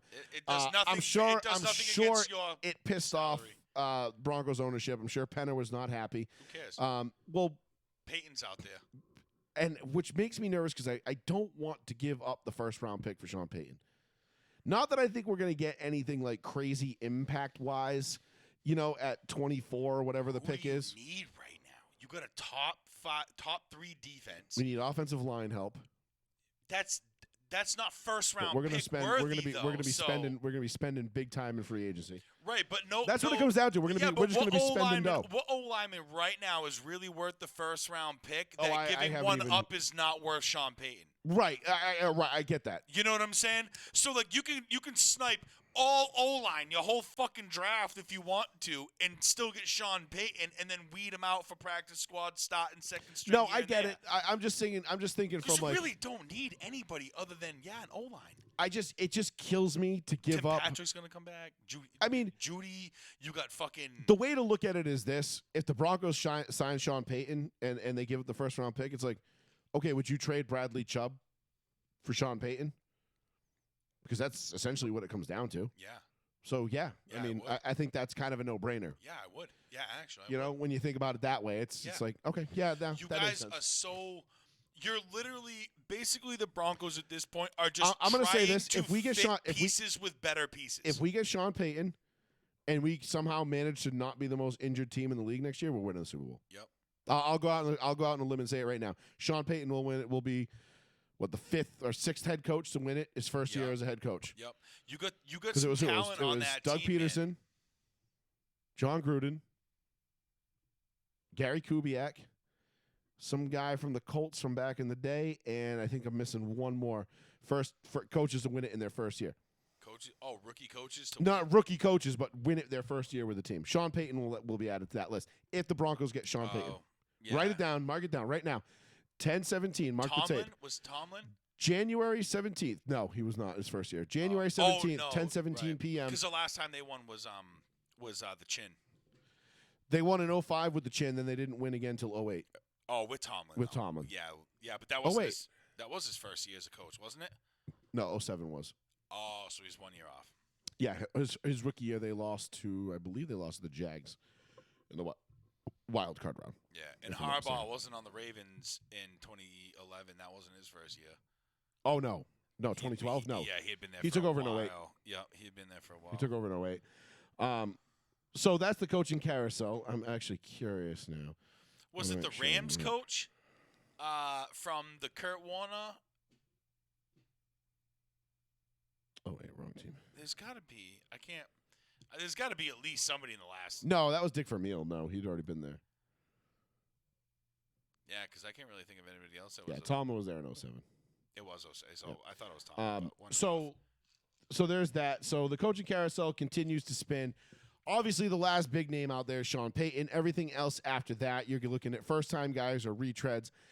I mean, Frank Reich is still available. Dan Quinn is out there. I like Dan Quinn a lot. If I'm going to go with the first-time head coach, I think D'Amico Ryans would probably be my guy. Yeah. I really, because I just feel like San Francisco does it right. I feel like they're getting it right. What about promoting from And within with E? that Shanahan tree, man. Yeah. The Shanahan tree has been extended. You need. God, you realize that the Broncos could fucking have Josh Allen and Kyle Shanahan right now. I know.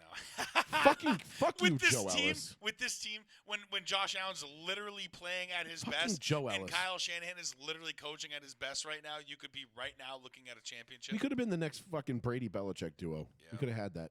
Could have had it. Yep. But I digest. So let's talk a little bit real quick about what else we had. Oh, we didn't mention this last week. The CPR celebrations have been removed from Madden, by the way. Yes.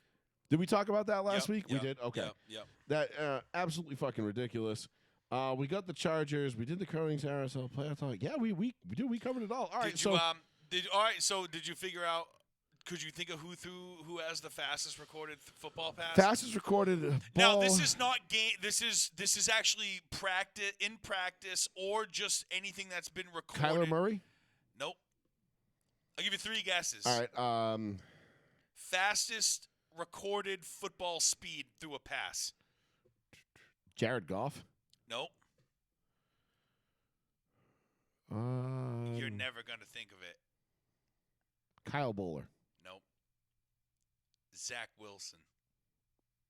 And it's funny because he's the MILF hunter, and the recorded speed was 69 miles an hour. He was recorded. Gronk speed. He was recorded in Jets practice to throw a 69 mile an hour football. The next, I think the next closest was actually Patty Mahomes at 61. Which is kind of nutty if you think about it. How the fuck does Zach Wilson have a 69 mile an hour throw? I mean, see, the kid's got a cannon. Supposedly, Tom Brady has thrown it 71 miles an hour, but Bullshit. that is based on an average. Yeah, that's bullshit. Right. There's no fucking way that noodle-armed fuck. I'm like Ben Roethlisberger, like John Elway, Warren Moon, Brett but Favre. They didn't have those. Michael Vick. The only way that you could record those is by looking at a tape and doing like a feet per second type thing. You know what I'm saying? Because there was no guns. That's how they record it. And they always say that the lateral throws, like across the fields, are faster than the direct up and downs. Well, yeah, obviously, because you're putting So- air under it. You're taking velocity off the ball to put air under it to make it hang in the air. Yeah, but a there's little bit. still checkdowns, like 15 Listen, man, yards out. I'll tell you right now, bullets John to the Elway middle. probably threw one 101 miles an hour at some point. So supposedly Zach Wilson has the fastest. Elway used to recorded throw. break fingers. I know. But I'm just saying, Zach Wilson is the highest recorded throw right now. Let's go. 69. Let's run through the picks for this weekend real quick, just so we can get them on live, get them on live on the air on the tape. I got mine. Jacksonville at Kansas City. I'll just read them off. You can just pick. Oh, Jacksonville, Kansas City, KC.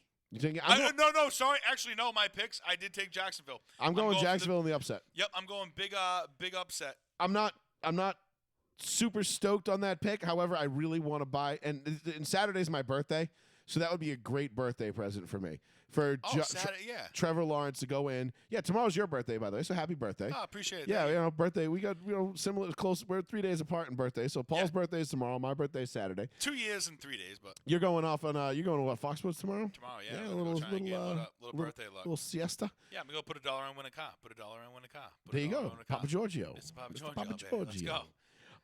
Jacksonville. So it would be great if Jacksonville went into Kansas City and won. I'm not super confident in this pick. I'm picking this more based on my heart and the fact that I really, really want to buy a Trevor Lawrence jersey come Monday morning. So I'll take Jacksonville. Giants at the Eagles.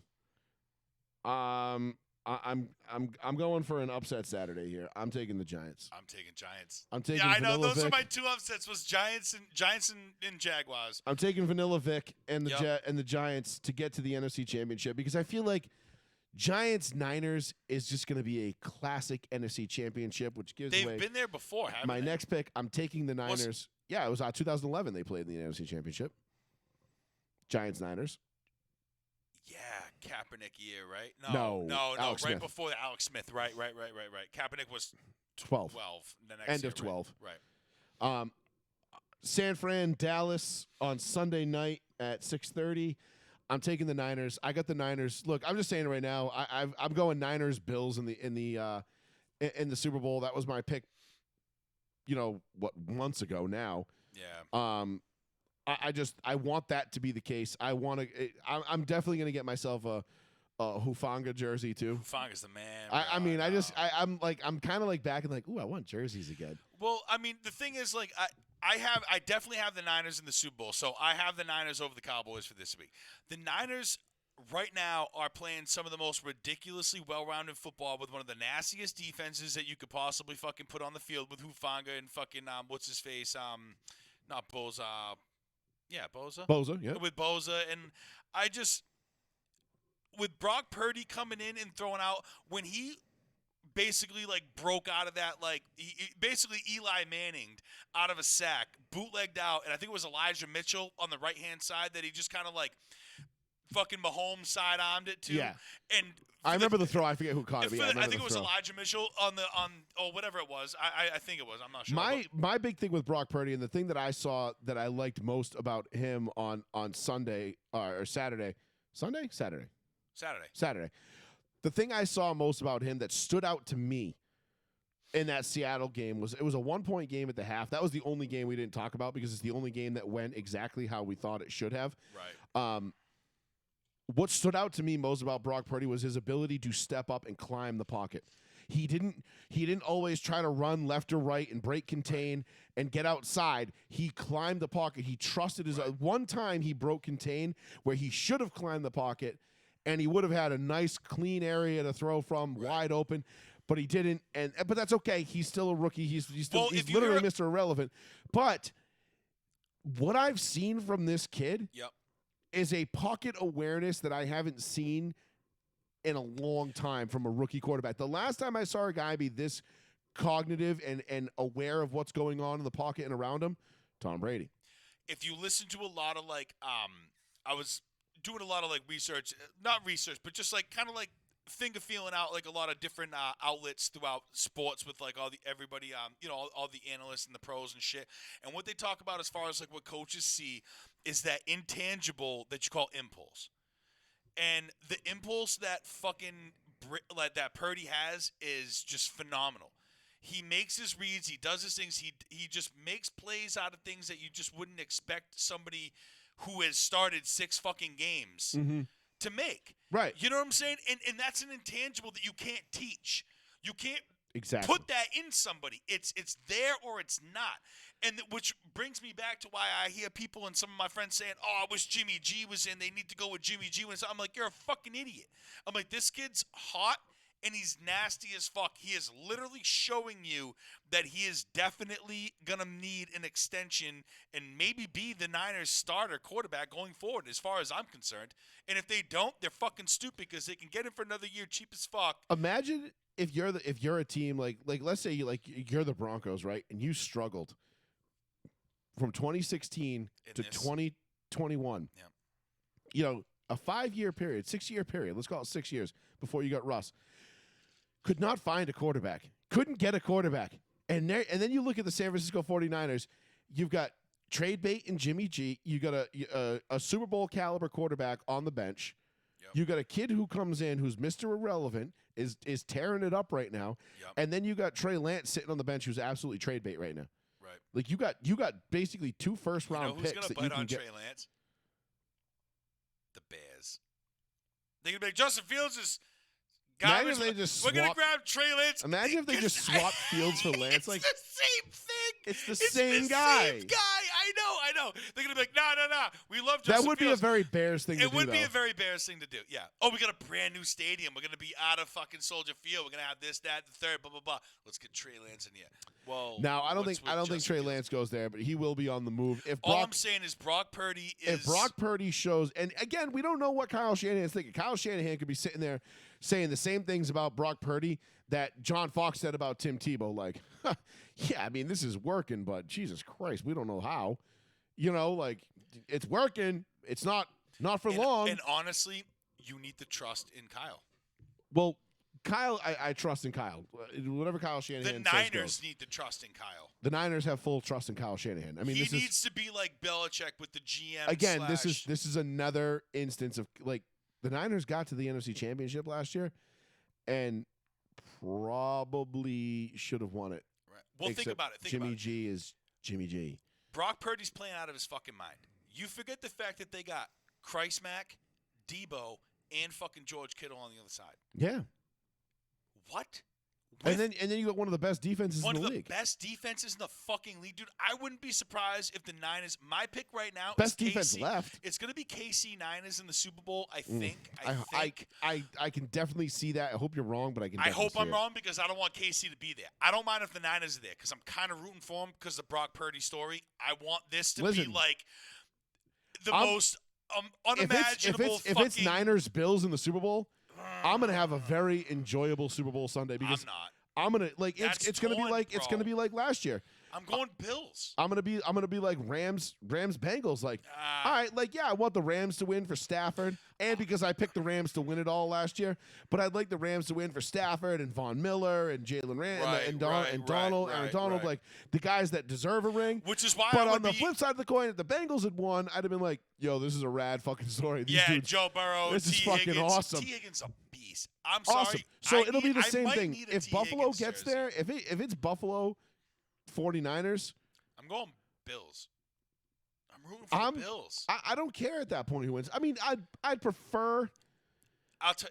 Like I you don't said, know. dude, like I said, listen to this. If the Bills win, right? Say it's Bills Niners. If the Bills win, we're pumped for fucking Josh Allen because he deserves it and he's a fucking sweetheart. And I would like probably kiss But his face. you got my all-time favorite wide receivers kid on San Francisco. But then You it- got my all-time favorite head coach's kid I coaching know. the team. Could you imagine Ed McCaffrey being like, "I'm a Super Bowl champ. My son's a Super Bowl champ. This is fucking nuts." And the Brock Purdy story comes to fruition. Mr. Like, Irrelevant. wins a Super Bowl. That would be like undefeated in his Mr. first. Irrelevant is usually a fucking punter or some shit. Dude, crazy. You know what I mean? Like Not a quarterback that comes in and rips off 6 straight to fucking send you into the playoffs with some high fucking momentum. You know, it's funny because if Brock Purdy gets to a Super Bowl and wins it, every year at the draft now, we're gonna be like, all of a sudden when they're like, oh, and Mr. Irrelevant is this guy, and everybody's like, yeah, cool, who fucking cares? Now everybody's gonna be like, who is it? What? Okay, I'll keep an eye over there. Tabs have been taped. I'll bookmark that. Yep. Mental Tape that tab. mental tab. Fuck yeah, dude. Mental tab. But no, I'm looking forward to it. I think this weekend's going to be great matchups. Yep. If you're playing the daily fantasy, playoff survival, like whatever leagues, make sure you start Boston Scott. He scored in every single game he's ever played against the Giants in. So, Did we go through all the picks? Did we get every one of them? the only one we didn't do was Buffalo Cincinnati. I'm going Buffalo. Yeah, Buffalo. Yeah, I'm going Buffalo too. I don't. don't feel supremely confident about that pick, but it's Buffalo. It's at home. I feel like No, Buffalo's. this is Orchard, isn't it? Yeah, that's what I'm saying. Buffalo at home. Oh yeah. I'm saying I think it's going to be. I think Buffalo is going to get there, and I'm looking forward to a Sunshine Josh Allen AFC Championship game, which we all know. I would love that. We all know it's going to end up being Mahomes and Allen. Which I mean, honestly, what better way? Like, no matter what, if Kansas City wins, you either have a rematch of last year's AFC Championship if Cincy goes, or you have a rematch of arguably one of the greatest football games ever played. In that Kansas City Buffalo game from last year in the divisional round. So imagine if it turned out that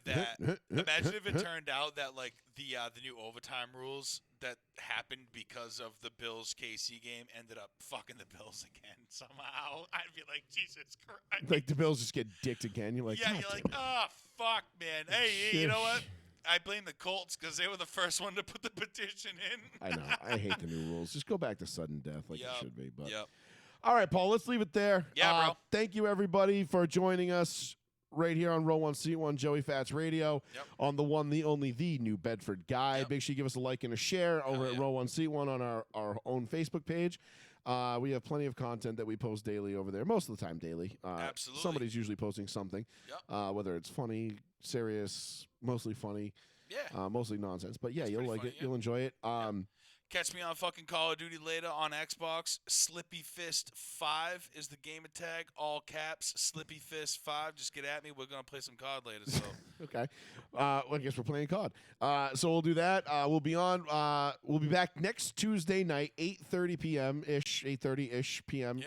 Probably should just say 8:45 from now on, but 8:30 we'll be on right around then. Fresh right set here of games on the one, to talk about. Yeah, right here on New Bedford Guide. Fresh set of games. We'll be previewing you, getting you ready for a championship weekend. The coaching carousel will continue to spin. I would expect that we will have a couple of dominoes fall in the next 7 days in terms of coaches, so that'll be fun to keep track of. Paul, happy birthday tomorrow, brother. Cheers. Thanks, bro. Appreciate it. And we'll see y'all next Tuesday night, 8:30, right here, Row 1 Seat 1 Joey Fats Radio. Peace. Later.